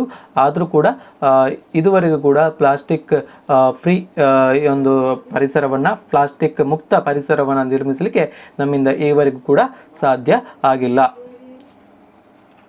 ಮುಂದಿನ ಪ್ರಶ್ನೆ, ಮುಂಬೈನ ಮೊದಲ ಸಂಪೂರ್ಣ ಭೂಗತ ಕಾರಿಡಾರ್ ಆಗಿರುವ ಕೊಲಾಬಾ ಬಾಂದ್ರಾ ಸಿಪ್ಸ್ ಮೆಟ್ರೋದ ಲೈನ್ 3ಯನ್ನು ಯಾವ ಕಂಪನಿ ನಿರ್ವಹಿಸುತ್ತದೆ? ಅಂದರೆ ಮುಂಬೈನಲ್ಲಿ ಒಂದು ಭೂಗತವಾದಂತಹ ಕಾರಿಡಾರನ್ನು ನಿರ್ಮಿಸಲಾಗ್ತದೆ. ಯಾವ ಕಾರಿಡಾರ್ ಅದು?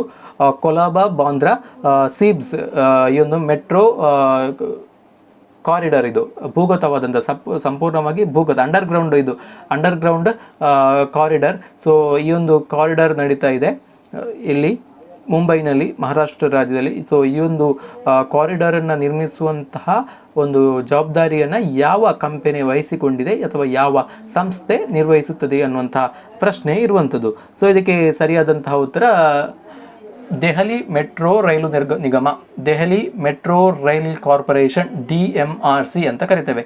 ಸೊ ಈ ಒಂದು ನಿಗಮ Delhi metro rail corporation, Delhi metro rail corporation DMRC ಈ ಒಂದು ಭೂಗತ ಕಾರಿಡಾರ್, ಅಂಡರ್ಗ್ರೌಂಡ್ ಕಾರಿಡಾರ್ ಆಗಿರುವಂತಹ ಕೊಲಾಬಾ ಬಾಂದ್ರಾ ಸಿಬ್ಸ್ ಮೆಟ್ರೋದ ಲೈನ್ 3 ಈ ಒಂದು ಮಾರ್ಗವನ್ನು, ಭೂಗತ ಮಾರ್ಗವನ್ನು, ಮೆಟ್ರೋ ಮಾರ್ಗವನ್ನು ನಿರ್ಮಾಣ ಮಾಡುವಂತಹ ಕಾಮಗಾರಿಯನ್ನು ವಹಿಸಿಕೊಂಡಿದೆ. ಮುಂದಿನ ಪ್ರಶ್ನೆ,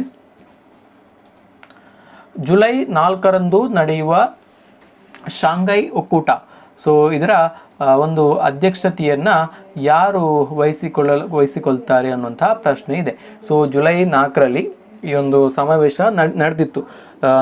ಜುಲೈ 4ರಂದು ವರ್ಚುವಲ್ ಆಗಿ ಒಂದು ಶಾಂಘೈ ಸಹಕಾರ ಒಕ್ಕೂಟ, ಶಾಂಘೈ ಕೋಆಪರೇಟಿವ್ ಈ ಒಂದು ಆರ್ಗನೈಸೇಷನ್, ಶಾಂಘೈ ಕೋಆಪರೇಟಿವ್ ಆರ್ಗನೈಸೇಷನ್ ಈ ಒಂದು ಜಾಗತಿಕ ಸಂಘಟನೆಯ ಒಂದು ಶೃಂಗಸಭೆ ನಡೆದಿತ್ತು, ಸಮ್ಮಿಟ್ ನಡೆದಿತ್ತು. ಸೊ ಈ ಒಂದು ಸಮ್ಮಿಟ್ನ ಅಧ್ಯಕ್ಷತೆಯನ್ನು ಯಾರು ವಹಿಸಿದ್ರು? ಸೊ ಈ ಒಂದು ಸಮ್ಮಿಟ್ ನಡೆದಂಥದ್ದು ವರ್ಚುವಲ್ ಆಗಿ, ಸೊ ಆನ್ಲೈನ್ ಕಾನ್ಫರೆನ್ಸ್ ಮುಖಾಂತರ ಈ ಒಂದು ಸಮ್ಮಿಟ್ ನಡೆದಿತ್ತು. ಸೊ ಈ ಒಂದು ಕಾನ್ಫರೆನ್ಸ್ನ, ಈ ಒಂದು ಒಕ್ಕೂಟದ ಶೃಂಗಸಭೆಯ ಸಮ್ಮಿಟ್ನ ಅಧ್ಯಕ್ಷತೆಯನ್ನು ಯಾರು ವಹಿಸಿದ್ರು ಅಂತ ಹೇಳಿದ್ರೆ, ಅದು ನಮ್ಮ ಭಾರತದ ಪ್ರಧಾನಮಂತ್ರಿ ಆಗಿರುವಂತಹ ಶ್ರೀ ನರೇಂದ್ರ ಮೋದಿಯವರು ಈ ಒಂದು ಶೃಂಗಸಭೆಯ ಅಧ್ಯಕ್ಷತೆಯನ್ನು ವಹಿಸಿದರು. SCO ಶೃಂಗಸಭೆಯ ಅಧ್ಯಕ್ಷತೆಯನ್ನು ವಹಿಸಿದರು. ಸೊ SCO ಸದಸ್ಯ ರಾಷ್ಟ್ರಗಳು, ಸೊ ಇದು ಒಂದು ಜಾಗತಿಕ ಸಂಘಟನೆ ಆಗಿರುವಂಥದ್ದು. ಸೊ ಇದು ಪರಸ್ಪರ ಒಂದು ಏಷ್ಯಾ ಭಾಗದಲ್ಲಿ ಪರಸ್ಪರ ಒಂದು ಸಹಕಾರಕ್ಕೆ ಬೇಕಾಗಿ ರಾಷ್ಟ್ರಗಳ ನಡುವೆ ಒಂದು ಮಾಡಿದಂತಹ ಒಂದು ಗುಂಪಾಗಿರುವಂಥದ್ದು, ಒಂದು ರಾಷ್ಟ್ರಗಳ ಗುಂಪಾಗಿರುವಂಥ ಒಟ್ಟು 9 ರಾಷ್ಟ್ರಗಳು ಈ ಒಂದು ಶಾಂಘೈ ಸಹಕಾರ ಒಕ್ಕೂಟ, ಶಾಂಘೈ ಕೋಆಪರೇಟಿವ್ ಆರ್ಗನೈಸೇಷನ್ ಈ ಒಂದು ಸಂಘಟನೆಯಲ್ಲಿ ಬರ್ತವೆ. ಸೊ ನಮ್ಮ ಭಾರತ ಆಗಿರ್ಬೋದು, Bharat, Russia, China, Uzbekistan, Kyrgyzstan, ತಜ್ಕಿಸ್ತಾನ್, Iran ಹಾಗೆಯೇ ಪಾಕಿಸ್ತಾನ್. ಸೊ ಈ ಥರ ಏಷ್ಯಾದ ಒಟ್ಟು 9 ರಾಷ್ಟ್ರಗಳು ಈ ಒಂದು ಜಾಗತಿಕ ಸಂಘಟನೆಯ ಸದಸ್ಯ ರಾಷ್ಟ್ರಗಳು ಆಗಿರುವಂಥದ್ದು. ಸೊ ಯಾವುದು ರಾಷ್ಟ್ರಗಳಿಲ್ಲ? ಭಾರತ, ರಷ್ಯಾ, ಚೀನಾ, ಹಾಗೆಯೇ ಉಜ್ಬೇಕಿಸ್ತಾನ್, ಕರ್ಗಿಸ್ತಾನ್, ಇರಾನ್ ಹಾಗೆಯೇ ಪಾಕಿಸ್ತಾನ್. ಸೊ ಈ ಥರ ಏಷ್ಯಾದ ರಾಷ್ಟ್ರಗಳು ಈ ಒಂದು ಸಂಘಟನೆಯ ಸದಸ್ಯ ರಾಷ್ಟ್ರಗಳಾಗಿವೆ. ಸೊ ಈ ಒಂದು SCO ಜಾಗತಿಕ ಸಂಘಟನೆಯ ಹೆಡ್ ಕ್ವಾರ್ಟರ್ ಅಂದರೆ ಪ್ರಧಾನ ಕಚೇರಿ ಎಲ್ಲಿದೆ ಅಂತ ಹೇಳಿದರೆ ಅದು ಬೀಜಿಂಗ್ನಲ್ಲಿದೆ. ಸೊ ಪ್ರಧಾನ ಕಚೇರಿ ಇರುವಂಥದ್ದು ಬೀಜಿಂಗ್, ಚೀನಾ ದೇಶದ ರಾಜಧಾನಿ ಬೀಜಿಂಗ್ನಲ್ಲಿ ಈ ಒಂದು SCO ಒಕ್ಕೂಟದ ಕೇಂದ್ರ ಕಚೇರಿ ಇದೆ, ಹೆಡ್ ಕ್ವಾರ್ಟರ್ ಇರುವಂಥದ್ದು ಬೀಜಿಂಗ್ನಲ್ಲಿ. ಸೊ ಇಲ್ಲಿ ನಾನು ಏನೆಲ್ಲ ಹೇಳ್ತೇನೆ, ಎಷ್ಟು ಇನ್ಫಾರ್ಮೇಷನ್ ಎಲ್ಲ ನೀವು ಅದನ್ನು ನೋಟ್ ಮಾಡ್ಕೊಳ್ಬೇಕು. ಸೊ ಇಲ್ಲಾಂದರೆ ನಿಮಗೆ ಮರೆತು ಹೋಗುವಂತಹ ಸಾಧ್ಯತೆ ಇರೋದ್ರಿಂದ ಎಲ್ಲವನ್ನು ನೀವು ನೋಟ್ ಮಾಡ್ಕೊಳ್ಬೇಕು. ಸೊ ಇಲ್ಲಿ ನಾನು ಕೆಲವೊಂದು ತಾಂತ್ರಿಕ ಕಾರಣಗಳು ಇರೋದರಿಂದ, ಕೆಲವೊಂದು ಟೆಕ್ನಿಕಲ್ ಇಶ್ಯೂಗಳಿರೋದು ನಾನಿಲ್ಲಿ ಯಾವುದನ್ನು ನೋಟ್ ಪ್ಯಾಡಲ್ಲಿ ಬರಿತಾ ಇಲ್ಲ. ಕೆಲವೊಂದು ಇಶ್ಯೂ ಇರೋದ್ರಿಂದ ಇಲ್ಲಿ ನೋಟ್ ಪ್ಯಾಡಲ್ಲಿ ಬರಿತಾ ಇಲ್ಲ. ಸೊ ನಾನು ಎಕ್ಸ್ಪ್ಲೇನ್ ಮಾಡ್ತಾ ಹೋಗ್ತೇನೆ. ಸೊ ಸಾಧ್ಯವಾದಷ್ಟು ನೀವು ಎಲ್ಲವನ್ನು ನೀವು ಒಂದು ಬುಕ್ಕಲ್ಲಿ ನೋಟ್ ಮಾಡ್ಕೊಳ್ಬೇಕು. ಸೊ ಹಾಗಿದ್ರೆ ಮಾತ್ರ ನಿಮಗೆ ನೆನಪು ಉಳಿತದೆ. ಇಲ್ಲ ಅಂತ ಹೇಳಿದ್ರೆ ನೆನಪು ಉಳಿಯುವಂತಹ ಸಾಧ್ಯತೆ ತುಂಬ ಕಡಿಮೆ. ಮುಂದಿನ ಪ್ರಶ್ನೆ, ವಿದೇಶಾಂಗ ವ್ಯವಹಾರಗಳ ಸಚಿವಾಲಯವು ಯಾವ ದೇಶಗಳ ನಡುವಿನ ವ್ಯವಹಾರಗಳನ್ನು ಭಾರತೀಯ ರೂಪಾಯಿಯನ್ನು ವಸಾಹತು ವಿಧಾನವಾಗಿ ನಡೆಸಬಹುದು ಎನ್ನುವಂತಹ ಘೋಷಣೆಯನ್ನು ಮಾಡಿತ್ತು ಅನ್ನುವಂತಹ ಪ್ರಶ್ನೆ ಇರುವಂಥದ್ದು. ಸೊ ಇದಕ್ಕೆ ಸರಿಯಾದಂತಹ ಉತ್ತರವನ್ನು ನೋಡೋದಾದರೆ, ಸೊ ಇದಕ್ಕೆ ಆಯ್ಕೆಗಳು ಗೊತ್ತಿರುವಂಥದ್ದು ಭಾರತ ಮತ್ತು ಮಲೇಷಿಯಾ, ಭಾರತ ಮತ್ತು ಉತ್ತರ ಕೊರಿಯಾ, ಆಸ್ಟ್ರೇಲಿಯಾ ಮತ್ತು ಚೀನಾ, ಭಾರತ ಮತ್ತು ಮಲೇಷಿಯಾ. ಸೊ ಈ ಥರ ಆಪ್ಷನ್ಗಳು ಇರುವಂಥದ್ದು. ಸೊ ಇದಕ್ಕೆ ಸರಿಯಾದಂತಹ ಉತ್ತರ ಭಾರತ ಮತ್ತು ಮಲೇಷಿಯಾ. ಸೊ ಭಾರತ ಮತ್ತು ಮಲೇಷಿಯಾ ಈ 2 ರಾಷ್ಟ್ರಗಳ ನಡುವೆ ಪರಸ್ಪರ ನಾವು ಭಾರತೀಯ ರೂಪಾಯಿಯನ್ನು, ಇಂಡಿಯನ್ ಕರೆನ್ಸಿ ಆದಂಥ ಇಂಡಿಯನ್ ರುಪಿ INR ಇದನ್ನು ಉಪಯೋಗಿಸಿ ನಾವು ಇದನ್ನು ವ್ಯವಹಾರಗಳನ್ನು ಮಾಡ್ಬೋದು ಅನ್ನುವಂತಹ ಒಂದು ಘೋಷಣೆಯನ್ನು ಇತ್ತೀಚೆಗಷ್ಟೇ ಮಾಡಲಾಯಿತು. ಅಂದರೆ ಭಾರತ ಮತ್ತು ಮಲೇಷಿಯಾ ಈ 2 ದೇಶಗಳ ನಡೆಯುವಂತಹ ಎಲ್ಲ ವ್ಯಾಪಾರ ವಹಿವಾಟುಗಳಲ್ಲಿ ಕೂಡ ಭಾರತೀಯ ಕರೆನ್ಸಿಯನ್ನೇ ಉಪಯೋಗಿಸಿ ವ್ಯವಹಾರವನ್ನು ಮಾಡಬಹುದು ಅನ್ನುವಂತಹ ಘೋಷಣೆಯನ್ನು ಪರಸ್ಪರ 2 ರಾಷ್ಟ್ರಗಳು ಕೂಡ ಒಪ್ಪಿಕೊಂಡು ಘೋಷಣೆಯನ್ನು ಮಾಡಿದ್ದು. ಮುಂದಿನ ಪ್ರಶ್ನೆ, ಈ ಕೆಳಗೆ ನೀಡಿರುವ ಹೇಳಿಕೆಗಳನ್ನು ಗಮನಿಸಿ ಸರಿಯಾದ ಹೇಳಿಕೆಯನ್ನು ಗುರುತಿಸಿ. ಹೇಳಿಕೆ 1, 68ನೇ ಸಂಸ್ಥಾಪನಾ ದಿನದ ಸಂದರ್ಭದಲ್ಲಿ state bank of India SBI so ದೇಶದ 12 ಜಿಲ್ಲಾ ಕೇಂದ್ರಗಳಲ್ಲಿ 43 ಟ್ರಾನ್ಸಾಕ್ಷನ್ ಬ್ಯಾಂಕಿಂಗ್ ಹಬ್ಗಳನ್ನು ಉದ್ಘಾಟಿಸಿದೆ. ಹಾಗೆಯೇ ಹೇಳಿಕೆ 2, ಈ ಕೇಂದ್ರಗಳು ಗ್ರಾಹಕರಿಗೆ ಸಮರ್ಥ ಮತ್ತು ತ್ವರಿತ ವಹಿವಾಟು ಬ್ಯಾಂಕಿಂಗ್ ಪರಿಹಾರಗಳನ್ನು ಒದಗಿಸುವಂತಹ ಗುರಿಯನ್ನು ಹೊಂದಿವೆ ಅನ್ನುವಂಥ ಪ್ರಶ್ನೆ ಇದೆ. ಸೊ ಈ 2 ಹೇಳಿಕೆಗಳನ್ನು ನಾವು ಗಮನಿಸೋದಾದರೆ, ಸೊ ಇಲ್ಲಿ ಹೇಳಿಕೆ ಬಂದರೆ 68ನೇ ಸಂಸ್ಥಾಪನಾ ದಿನದಲ್ಲಿ ಸ್ಟೇಟ್ ಬ್ಯಾಂಕ್ ಆಫ್ ಇಂಡಿಯಾ 68ನೇ ಸಂಸ್ಥಾಪನಾ ದಿನವನ್ನು ಆಚರಿಸಿಕೊಂಡಿತ್ತು. ಸೊ ಇದು ದೇಶದ 12 ಜಿಲ್ಲಾ ಕೇಂದ್ರಗಳು 43 ಟ್ರಾನ್ಸಾಕ್ಷನ್ ಬ್ಯಾಂಕಿಂಗ್ ಹಬ್ಗಳನ್ನು ಉದ್ಘಾಟಿಸಿದೆ. ಸೊ ಈ ಒಂದು ಹೇಳಿಕೆ ಅಷ್ಟೊಂದು ಪ್ರಸ್ತುತ ಅಲ್ಲ. ಸೊ ಈ ಒಂದು ಹೇಳಿಕೆ ತಪ್ಪಾಗಿರುವಂಥದ್ದು. ಸೊ ಇದಕ್ಕೆ ಸರಿಯಾದಂತಹ ಉತ್ತರ, ಸೊ ಹೇಳಿಕೆ 2, ಈ ಕೇಂದ್ರಗಳು ಗ್ರಾಹಕರಿಗೆ ಸಮರ್ಥ ಮತ್ತು ತ್ವರಿತ ಬ್ಯಾಂಕಿಂಗ್ ವಹಿವಾಟುಗಳಿಗೆ ಸಂಬಂಧಪಟ್ಟಂತಹ ಪರಿಹಾರಗಳನ್ನು ಒದಗಿಸುವಂತಹ ಗುರಿಯನ್ನು ಹೊಂದಿರುವಂಥದ್ದು. ಸೊ ಹಾಗಾಗಿ ಇಲ್ಲಿ ಕೊಟ್ಟಿರುವಂತಹ ಆಯ್ಕೆಗಳಲ್ಲಿ ಹೇಳಿಕೆ 2 ಮಾತ್ರ ಸರಿ. ಆಪ್ಷನ್ ಬಿ ಇದಕ್ಕೆ ಸರಿಯಾದಂಥ ಉತ್ತರ.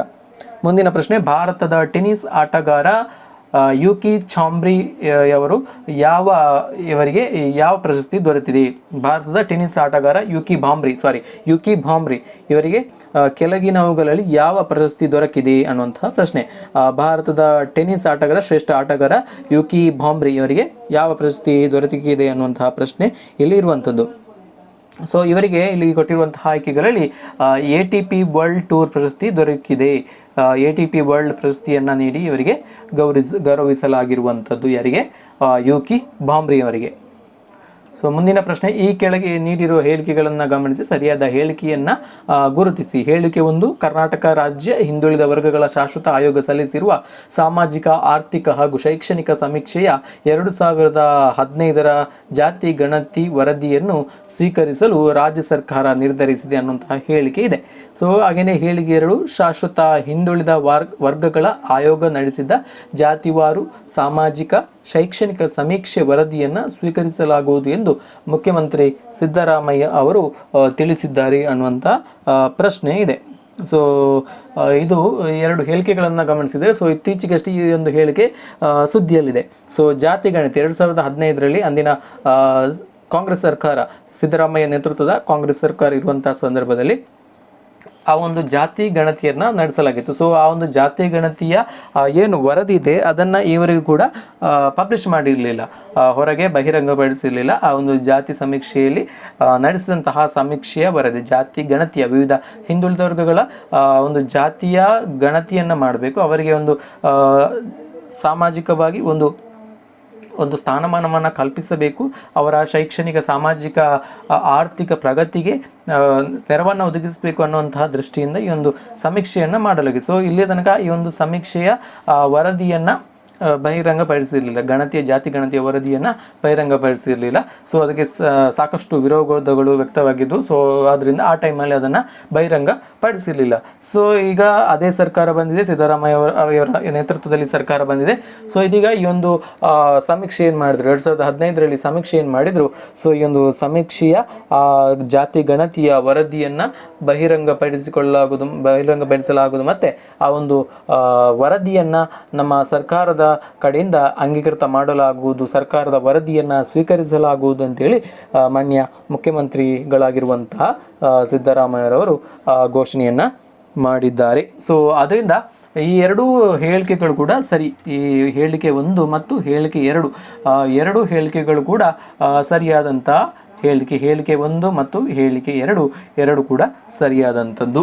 ಮುಂದಿನ ಪ್ರಶ್ನೆ, ಜಿಯೋ ಕಂಪನಿಯ ಸಂಸ್ಥಾಪಕರು ಯಾರು ಅನ್ನುವಂಥ ಪ್ರಶ್ನೆ. ಸೊ ಎಲ್ರಿಗೂ ಗೊತ್ತಿರುವ ಹಾಗೆ, ಸೊ ಇದರ ಸಂಸ್ಥಾಪಕರು ಮುಖೇಶ್ ಅಂಬಾನಿಯವರು ಈ ಒಂದು ಜಿಯೋ ಸಂಸ್ಥೆ ಏನಿದೆ, ಸೊ ಟೆಲಿಕಾಂ ಕ್ಷೇತ್ರದಲ್ಲಿ ಒಂದು ಅತ್ಯುತ್ತಮವಾದಂತಹ ಒಂದು ಕ್ರಾಂತಿಯನ್ನೇ ಮಾಡಿದಂತಹ ಸಂಸ್ಥೆ ಅಂತ ಹೇಳ್ಬೋದು. ಟೆಲಿಕಾಂ ಇಂಡಸ್ಟ್ರಿಯಲ್ಲಿ, ಟೆಲಿಕಾಂ ಸೆಕ್ಟರಲ್ಲಿ ಒಂದು ಕ್ರಾಂತಿಕಾರಕ ಹೆಜ್ಜೆಯನ್ನು ಇಟ್ಟು ಆ ಒಂದು ಭಾರತದಲ್ಲಿ ಒಂದು ಡಿಜಿಟಲ್ ಕ್ರಾಂತಿಗೆ ಕಾರಣವಾದಂತಹ ಒಂದು ಸಂಸ್ಥೆ ಅಂತ ಹೇಳ್ಬೋದು ಈ ಒಂದು ಜಿಯೋ ಸಂಸ್ಥೆ. ಸೊ ಇದರ ಮುಖ್ಯಸ್ಥರು ಮುಖೇಶ್ ಅಂಬಾನಿಯವರು ರಿಲಯನ್ಸ್ ಸಮೂಹದ ಮುಖ್ಯಸ್ಥರಾಗಿ ಕೂಡ ಆಗಿದ್ದಾರೆ. ಪ್ರಸ್ತುತ ರಿಲಯನ್ಸ್ ಸಮೂಹದ ಮುಖ್ಯಸ್ಥರಾಗಿದ್ದಾರೆ. ಸೊ ಇವರ ತಂದೆ ಧೀರುಭಾಯ್ ಅಂಬಾನಿ, ಇವರು ಅನಿಲ್ ಅಂಬಾನಿ ಮತ್ತು ಮುಖೇಶ್ ಅಂಬಾನಿ ಇವರು ಸಹೋದರರು. ಸೊ ಇವರ ತಂದೆ ಕೂಡ ರಿಲಯನ್ಸ್ ಸಂಸ್ಥೆಗಳ ಅಭಿವೃದ್ಧಿಗೆ ಸಾಕಷ್ಟು ದುಡಿದಿದ್ದರು. ಸೊ ಅವರೇ ಕಟ್ಟಿದಂತಹ ಸಂಸ್ಥೆ. ಸೊ ಇದೀಗ ಮುಖೇಶ್ ಅಂಬಾನಿ ಮತ್ತು ಅನಿಲ್ ಅಂಬಾನಿಯವರು ಈ ಒಂದು ಸಂಸ್ಥೆಯನ್ನು ನಡೆಸಿಕೊಂಡು ಹೋಗ್ತಾ ಇದ್ದಾರೆ. ಜಿಯೋ ಸಂಸ್ಥೆಯ ಮುಖ್ಯಸ್ಥರು ಪ್ರಸ್ತುತ ಮುಖೇಶ್ ಅಂಬಾನಿಯವರು. ಮುಂದಿನ ಪ್ರಶ್ನೆ, 132ನೇ ಆವೃತ್ತಿಯ ಡ್ಯುರಾಂಡ್ ಕಪ್ ಭಾರತದ ಅತ್ಯಂತ ಹಳೆಯ ಫುಟ್ಬಾಲ್ ಪಂದ್ಯಾವಳಿಯು ಭಾರತದ ಯಾವ ನಗರದಲ್ಲಿ ಆಯೋಜಿಸಲಾಗಿದೆ ಅನ್ನುವಂತಹ ಪ್ರಶ್ನೆ ಇರುವಂಥದ್ದು. ಸೊ 132ನೇ ಆವೃತ್ತಿಯ ಡ್ಯುರಾಂಡ್ ಕಪ್, ಸೊ ಇದು ಫುಟ್ಬಾಲ್ಗೆ ಸಂಬಂಧಪಟ್ಟಂತಹ ಒಂದು ಪ್ರಶಸ್ತಿ ಅಥವಾ ಕಪ್. ಸೊ ಈ ಒಂದು ಡ್ಯುರಾಂಡ್ ಕಪ್ಗೆ ಬೇಕಾಗಿ ಒಂದು ಫುಟ್ಬಾಲ್ ಪಂದ್ಯಾವಳಿ, ಡ್ಯುರಾಂಡ್ ಕಪ್ ಫುಟ್ಬಾಲ್ ಪಂದ್ಯಾವಳಿ ನಡೀಲಿಕ್ಕಿದೆ. ಸೊ ಈ ಒಂದು ಫುಟ್ಬಾಲ್ ಪಂದ್ಯಾವಳಿಯನ್ನು ಯಾವ ನಗರದಲ್ಲಿ ಆಯೋಜನೆ ಮಾಡಲಾಗಿದೆ ಅನ್ನುವಂತಹ ಪ್ರಶ್ನೆ ಇದೆ. ಸೊ ಇದಕ್ಕೆ ಸರಿಯಾದಂತಹ ಉತ್ತರ ಕೋಲ್ಕತ್ತಾದಲ್ಲಿ, ಪಶ್ಚಿಮ ಬಂಗಾಳದ ರಾಜಧಾನಿ ಕೋಲ್ಕತ್ತಾದಲ್ಲಿ ಈ ಒಂದು 132ನೇ ಆವೃತ್ತಿಯ ಡ್ಯುರಾಂಡ್ ಕಪ್ ಈ ಒಂದು ಫುಟ್ಬಾಲ್ ಪಂದ್ಯಾವಳಿಯನ್ನು ಆಯೋಜನೆ ಮಾಡಲಾಗಿದೆ. ಮುಂದಿನ ಪ್ರಶ್ನೆ, ಈ ಕೆಳಗಿನವುಗಳಲ್ಲಿ ವನ್ಯಜೀವಿ ಅಪರಾಧ ನಿಯಂತ್ರಣ ಬ್ಯೂರೋ ಯಾವುದಾಗಿದೆ? ಸೊ ಇಲ್ಲಿ ಕೊಟ್ಟಿರುವಂತಹ ಆಯ್ಕೆಗಳಲ್ಲಿ ವನ್ಯಜೀವಿ ಅಪರಾಧ ನಿಯಂತ್ರಣ ಬ್ಯೂರೋ ಯಾವುದು ಆಗಿದೆ? ಸೊ ಆಯ್ಕೆಗಳು red alert, white alert, black alert ಹಾಗೆಯೇ ಗ್ರೀನ್ ಅಲರ್ಟ್. ಸೊ ಇದಕ್ಕೆ ಸರಿಯಾದಂಥ ಉತ್ತರ ರೆಡ್ ಅಲರ್ಟ್. ಸೊ ಇದು ಈ ವನ್ಯಜೀವಿ ಅಪರಾಧ ನಿಯಂತ್ರಣದ ಒಂದು ಬ್ಯೂರೋ ಆಗಿದೆ. ಸೊ ವನ್ಯಜೀವಿ ಇದಕ್ಕೆ ಸಂರಕ್ಷಣೆಗೆ ಬೇಕಾಗಿ ಸೊ ಏನು ಆ ಒಂದು ವನ್ಯಜೀವಿಗಳ ಕಳ್ಳ ಸಾಗಾಣಿಕೆ ಆಗಿರ್ಬೋದು, ವನ್ಯ ಜೀವಿಗಳ ಅಕ್ರಮ ಕೊಲ್ಲುವಿಕೆ ಆಗಿರ್ಬೋದು, ಸೊ ವನ್ಯ ಸಂಪತ್ತನ್ನು ನಾಶಪಡಿಸುವುದಾಗಿರೋ. ಸೊ ಇದಕ್ಕೆ ಬೇಕಾಗಿ ಒಂದು ಬ್ಯೂರೋವನ್ನು ಸ್ಥಾಪಿಸಲಾಗಿದೆ. ಸೊ ಈ ಒಂದು ಬ್ಯೂರೋದ ಹೆಸರು ರೆಡ್ ಅಲರ್ಟ್ ಬ್ಯೂರೋ. ಸೊ ಇದಕ್ಕೆ ಬೇಕಂತಲೇ ವನ್ಯಜೀವಿಗಳ ಒಂದು ಸಂರಕ್ಷಣೆ, ಸೊ ಅದಕ್ಕೆ ಸಂಬಂಧಪಟ್ಟಂತಹ ವನ್ಯಜೀವಿಗಳಿಗೆ ರಕ್ಷಣೆಗೆ ಬೇಕಾಗಿ ಏನು ಮಾನವರು ಇದು ಮಾಡ್ತಾರೆ, ಅದಕ್ಕೆ ವನ್ಯಜೀವಿಗಳಿಗೆ ಸಂಬಂಧಪಟ್ಟಂತೆ ಏನು ಅಪರಾಧವನ್ನು ಎಸಗ್ತಾರೆ, ಸೊ ಅದರ ತನಿಖೆಗೆ ಬೇಕಾಗಿ ಒಂದು ಬ್ಯೂರೋವನ್ನು ರಚಿಸಲಾಗಿರುವ. ಸೊ ಆ ಒಂದು ಬ್ಯೂರೋದ ಹೆಸರು ರೆಡ್ ಅಲರ್ಟ್. ಮುಂದಿನ ಪ್ರಶ್ನೆ, ಕಿರಿಯಾಕೋಸ್ ಮಿತ್ಸೋಟಕಿ ಯಾವ ದೇಶದ ಪ್ರಧಾನಮಂತ್ರಿಯಾಗಿ ಆಯ್ಕೆ ಆಗಿದ್ದಾರೆ ಅನ್ನುವಂತಹ ಪ್ರಶ್ನೆ. ಕಿರಿಯಾಕೋಸ್ ಮಿತ್ಸೋಟಕಿ, ಸೊ ಇವರು ಗ್ರೀಸ್ ದೇಶದ ಪ್ರಧಾನಮಂತ್ರಿಯಾಗಿ ಇತ್ತೀಚೆಗಷ್ಟೇ ಆಯ್ಕೆ ಆಗಿದ್ದಾರೆ. ಸೊ ಪ್ರಾಚೀನ ಕಾಲದಿಂದಲೂ ಕೂಡ ಭಾರತ ಮತ್ತು ಗ್ರೀಸ್ ನಡುವೆ ಒಂದು ರಾಜಕೀಯ ಸಂಬಂಧ ಇತ್ತು. ಸೊ ಅಲ್ಲಿನ ನಮ್ಮ ಪ್ರಾಚೀನ ರಾಜರ ಕಾಲದಲ್ಲಿ ಕೂಡ ಅಲ್ಲಿನ ಗ್ರೀಕ್ ರಾಯಭಾರಿಗಳು ನಮ್ಮ ಭಾರತದ ದೇಶಕ್ಕೆ ಅಂದರೆ ಭಾರತದ ಒಂದು ಸಾಮ್ರಾಜ್ಯಕ್ಕೆ, ಭಾರತೀಯ ರಾಜರ ಸಾಮ್ರಾಜ್ಯಕ್ಕೆ ಬಂದು ಸೊ ಇಲ್ಲಿನ ಒಂದು ಆಡಳಿತದ ವಿವರಗಳನ್ನು ತಮ್ಮ ಕೃತಿಯಲ್ಲಿ ದಾಖಲಿಸ್ತಾ ಇದ್ರು. ಅಲ್ಲಿನ ಗ್ರೀಕ್ ದೇಶದಿಂದ ರಾಯಭಾರಿಗಳನ್ನು ವಿವಿಧ ದೇಶಗಳಿಗೆ ಕಳಿಸ್ತಾ ಇದ್ರು. ನಮ್ಮ ಭಾರತಕ್ಕೆ ಕೂಡ ಇವರು ರಾಯಭಾರಿಗಳು ಬರ್ತಾ ಇದ್ರು. ಸೊ ಗ್ರೀಕ್ ನಾಗರಿಕತೆ ಅನ್ನುವಂಥದ್ದು ಕೂಡ ಒಂದು ಜಾಗತಿಕವಾಗಿ ಒಂದು ಶ್ರೇಷ್ಠವಾದಂಥ ಒಂದು ಸ್ಥಾನಮಾನವನ್ನು ಪಡೆದಂತಹ ನಾಗರಿಕತೆ ಗ್ರೀಕ್ ನಾಗರಿಕತೆ. ಮುಂದಿನ ಪ್ರಶ್ನೆ, WCCಯ ಜಾಗತಿಕ ಸ್ಪರ್ಧಾತ್ಮಕತೆ ಸೂಚ್ಯಂಕದಲ್ಲಿ ಭಾರತವು ಯಾವ ಶ್ರೇಣಿಯನ್ನು ಹೊಂದಿದೆ? ಜಾಗತಿಕ ಸ್ಪರ್ಧಾತ್ಮಕ ಕಾಂಪಿಟೇಟಿವ್ ಇಂಡೆಕ್ಸ್, WCC ಹೊರಡಿಸಿದಂತಹ ಜಾಗತಿಕ ಸ್ಪರ್ಧಾತ್ಮಕತೆ ಸೂಚ್ಯಂಕ ವರ್ಲ್ಡ್ ಕಾಂಪಿಟೇಟಿವ್ ಇಂಡೆಕ್ಸ್. ಈ ಒಂದು ಇಂಡೆಕ್ಸ್ನಲ್ಲಿ, ಈ ಒಂದು ಸೂಚ್ಯಂಕದಲ್ಲಿ ಭಾರತವು ಎಷ್ಟನೇ ಸ್ಥಾನವನ್ನು ಪಡೆದುಕೊಂಡಿದೆ ಅನ್ನುವಂಥ ಪ್ರಶ್ನೆ ಇದೆ. ಸೊ ಇದಕ್ಕೆ ಸರಿಯಾದಂಥ ಉತ್ತರ ನಮ್ಮ ಭಾರತ 40ನೇ ಸ್ಥಾನಮಾನವನ್ನು ಒಂದು ಸೂಚ್ಯಂಕದಲ್ಲಿ ಪಡೆದುಕೊಂಡಿದೆ. ಸೊ ಜಾಗತಿಕ ಸ್ಪರ್ಧಾತ್ಮಕತೆ ವಿಷಯದಲ್ಲಿ ಭಾರತ ಈ ಒಂದು ಸೂಚ್ಯಂಕದಲ್ಲಿ 40ನೇ ಸ್ಥಾನವನ್ನು ಪಡೆದಿರುವಂಥದ್ದು. ಸೊ ಮುಂದಿನ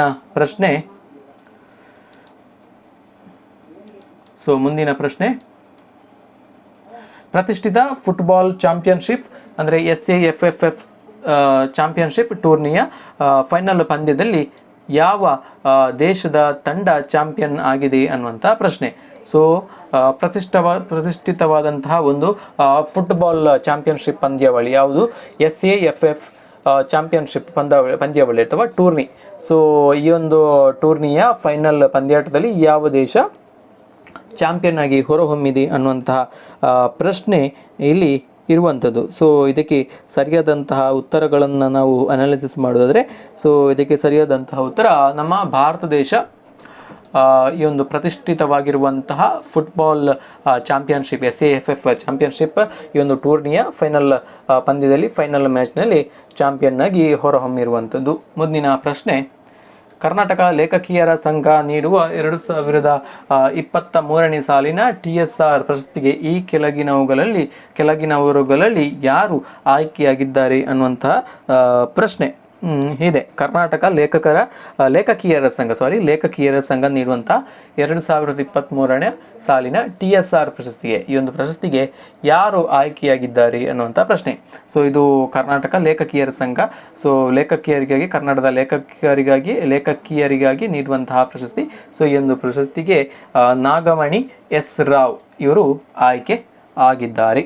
ಮುಂದಿನ ಪ್ರಶ್ನೆ, ಈ ಕೆಳಗೆ ನೀಡಿರುವ ಹೇಳಿಕೆಗಳನ್ನು ಗಮನಿಸಿ ಸರಿಯಾದ ಹೇಳಿಕೆಗಳನ್ನು ಗುರುತಿಸಿ ಅನ್ನುವಂತಹ ಪ್ರಶ್ನೆ ಇದೆ. ಸೊ ಇಲ್ಲಿ ಹೇಳಿಕೆ ಒಂದು, ಸುಪ್ರೀಂ ಕೋರ್ಟ್ನಲ್ಲಿ ಡಿಜಿಟಲೀಕರಣದತ್ತ ಕಾಗದ ರಹಿತ ವ್ಯವಸ್ಥೆ ಜಾರಿಗೆ ತಂದಿದೆ ಅನ್ನುವಂಥ ಹೇಳಿಕೆ ಇದೆ. ಹೇಳಿಕೆ 2ರಲ್ಲಿ 3 ನ್ಯಾಯಾಲಯಗಳಲ್ಲಿ ಸಂಪೂರ್ಣ ಕಾಗದ ರಹಿತ ವ್ಯವಸ್ಥೆಯನ್ನು ಜಾರಿಗೆ ತರಲಾಗುವುದು ಎಂದು ಹೇಳಲಾಗಿದೆ. ಸೊ ಈ ಒಂದು ಡಿಜಿಟಲೀಕರಣಕ್ಕೆ ಸಂಬಂಧಪಟ್ಟಂಥ ಕ್ವಶನ್ ಇದು. ಸೊ ನಮ್ಮ ಕೋರ್ಟ್ಗಳಲ್ಲಿ, ನ್ಯಾಯಾಲಯಗಳಲ್ಲಿ, ಉಚ್ಚ ನ್ಯಾಯಾಲಯ ಆಗಿರ್ಬೋದು, ಸುಪ್ರೀಂ ಕೋರ್ಟ್ ಅಂದರೆ ಸರ್ವೋಚ್ಚ ನ್ಯಾಯಾಲಯಗಳಲ್ಲಿ ಆಗಿರ್ಬೋದು. ಸೊ ಇವುಗಳಲ್ಲಿ ಒಂದು ಡಿಜಿಟಲೀಕರಣವನ್ನು ಸಾಧಿಸಬೇಕು ಅನ್ನುವಂತಹ ಉದ್ದೇಶದಿಂದ ಈ ಒಂದು ವ್ಯವಸ್ಥೆಯನ್ನು ಜಾರಿಗೆ ತರುವಂಥದ್ದು. ಸೊ ಕೋರ್ಟ್ನ ಕಲಾಪಗಳನ್ನು ಸಂಪೂರ್ಣವಾಗಿ ಡಿಜಿಟಲೀಕರಣ ಮಾಡೋದು. ಸೊ ಕೋರ್ಟ್ನ ಆದೇಶದ ಪ್ರತಿಯನ್ನು ಕೂಡ ಡಿಜಿಟಲೀಕರಣ ಮಾಡಿ ಸೊ ಎಲ್ಲರಿಗೆ ಕೂಡ ಆ್ಯಕ್ಸೆಸನ್ನು ನೀಡುವಂಥದ್ದು ಈ ಒಂದು ವ್ಯವಸ್ಥೆಯ ಉದ್ದೇಶ.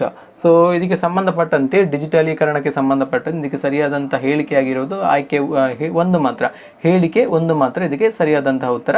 ಸೊ ಹೇಳಿಕೆ 2 ಇದಕ್ಕೆ ಇದು ತದ್ವಿರುದ್ಧವಾಗಿದೆ. ಸೊ ಇದಕ್ಕೆ ತಪ್ಪಾಗಿರುವಂತಹ ಹೇಳಿಕೆ. ಸೊ ಹಾಗಾಗಿ ಇಲ್ಲಿ ಸರಿಯಾದಂತಹ ಉತ್ತರ ಹೇಳಿಕೆ 1 ಮಾತ್ರ ಸರಿ, ಇದು ಸರಿಯಾದಂತಹ ಉತ್ತರ ಈ ಪ್ರಶ್ನೆಗೆ. ಮುಂದಿನ ಪ್ರಶ್ನೆ, ಅತ್ಯಾಚಾರಕ್ಕೊಳಗಾದ ಅಪ್ರಾಪ್ತ ಬಾಲಕಿಯರ ಕುಟುಂಬಗಳು ಗರ್ಭಿಣಿಯಾದಾಗ ಅವರನ್ನು ಕೈಬಿಡುವ ಸಂಬಂಧ ಕೇಂದ್ರ ಸರ್ಕಾರದಿಂದ ಯಾವ ಯೋಜನೆಯನ್ನು ಆರಂಭಿಸಲಾಗಿದೆ ಅನ್ನುವಂತಹ ಪ್ರಶ್ನೆ ಇದೆ. ಸೊ ಇದಕ್ಕೆ ಸರಿಯಾದಂತಹ ಉತ್ತರ ಮಿಷನ್ ವಾತ್ಸಲ್ಯ ಎಂಬ ಯೋಜನೆಯನ್ನು ಸೊ ಈ ನಿಟ್ಟಿನಲ್ಲಿ ಕೇಂದ್ರ ಸರ್ಕಾರ ರೂಪಿಸಿರುವಂಥದ್ದು. ಮಿಷನ್ ವಾತ್ಸಲ್ಯ ಎಂಬ ಯೋಜನೆಯನ್ನು ಈ ನಿಟ್ಟಿನಲ್ಲಿ ಕೇಂದ್ರ ಸರ್ಕಾರ ರೂಪಿಸಿರುವಂಥದ್ದು. ನೆಕ್ಸ್ಟ್ ಪ್ರಶ್ನೆ, ವಿಶ್ವ ಬ್ಯಾಂಕ್ ಮತ್ತು ವಿಶ್ವ ವ್ಯಾಪಾರ ಸಂಸ್ಥೆ ಅಂದರೆ WTO ವರ್ಲ್ಡ್ ಟ್ರೇಡ್ ಆರ್ಗನೈಸೇಷನ್ ಜಾಗತಿಕ ವಾಣಿಜ್ಯ ಸೇವೆಗಳ ರಫ್ತಿನಲ್ಲಿ ಯಾವ ದೇಶವು ತನ್ನ ಪಾಲಿನ ಗಮನಾರ್ಹ ಹೆಚ್ಚಳಕ್ಕೆ ಸಾಕ್ಷಿಯಾಗಿದೆ ಎಂದು ವರದಿ ನೀಡಿದೆ ಅನ್ನುವಂಥ ಪ್ರಶ್ನೆ. ಸೊ ಇದಕ್ಕೆ ಸರಿಯಾದಂಥ ಉತ್ತರ ನೋಡೋದಾದರೆ ಸೊ ಇದಕ್ಕೆ ಸರಿಯಾದಂಥ ಉತ್ತರ ಭಾರತ. ಸೊ ವಿಶ್ವ ಬ್ಯಾಂಕ್ ಹಾಗೆಯೇ ವರ್ಲ್ಡ್ ಬ್ಯಾಂಕ್ ಹಾಗೆಯೇ ವಿಶ್ವ ವ್ಯಾಪಾರ ಸಂಸ್ಥೆ ಅಂದರೆ ವರ್ಲ್ಡ್ ಟ್ರೇಡ್ ಆರ್ಗನೈಸೇಷನ್. ಸೊ ಇದು ಜಾಗತಿಕ ವಾಣಿಜ್ಯ ಸೇವೆಗಳ ರಫ್ತಿನಲ್ಲಿ ಕೆಲವೊಂದು ದೇಶಗಳ ಎಲ್ಲ ದೇಶಗಳನ್ನು ಒಬ್ಸರ್ವ್ ಮಾಡ್ತಾ ಇರ್ತದೆ.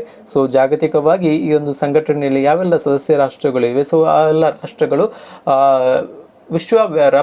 ರಫ್ತು ವಹಿವಾಟಿನಲ್ಲಿ ಏನು ಸಾಧನೆಗಳನ್ನು ಮಾಡ್ತೇವೆ ಸೊ ಎಲ್ಲ ಸಾಧನೆಗಳನ್ನು ಗಮನಿಸಿ ಸೊ ಅದಕ್ಕೆ ಸಂಬಂಧಪಟ್ಟಂತಹ ಒಂದು ಮಾರ್ಗಸೂಚಿಯನ್ನು ಬಿಡುಗಡೆ ಮಾಡಿ ಸೊ ಅದಕ್ಕೆ ಸಂಬಂಧಪಟ್ಟಂಥ ಕೆಲವೊಂದಿಷ್ಟು ಸೂಚ್ಯಂಕಗಳನ್ನು ಬಿಡುಗಡೆ ಮಾಡುವಂತಹ ಕೆಲಸವನ್ನು ಪ್ರತಿ ವರ್ಷ ಕೂಡ ಮಾಡ್ತದೆ. ಸೊ ಈ ವರ್ಷ ಕೂಡ ನಮ್ಮ ಭಾರತ ರಫ್ತಿನಲ್ಲಿ ಒಂದು ಗಮನಾರ್ಹ ಭಾರತದಿಂದ ಇತರ ದೇಶಗಳಿಗೆ ವಿದೇಶಗಳಿಗೆ ಆಗುವಂತಹ ರಫ್ತುಗಳ ಪ್ರಮಾಣ ಹೆಚ್ಚಾಗಿದೆ ಅನ್ನುವಂತಹ ವರದಿಯನ್ನು ನೀಡಲಾಗಿದೆ. ಸೊ ಇದಕ್ಕೆ ಗಮನಾರ್ಹವಾಗಿ ಹೆಚ್ಚಾಗಿರುವಂಥದ್ದು ಭಾರತದ ಒಂದು ರಫ್ತಿನ ಪ್ರಮಾಣದಲ್ಲಿ. ಸೊ ಸರಿಯಾದಂಥ ಉತ್ತರ ಭಾರತ. ಮುಂದಿನ ಪ್ರಶ್ನೆ, 2023 ವಿಶ್ವ ಝೂನೋಸಿಸ್ ದಿನದ ಘೋಷವಾಕ್ಯ ಏನು ಅನ್ನುವಂಥ ಪ್ರಶ್ನೆ.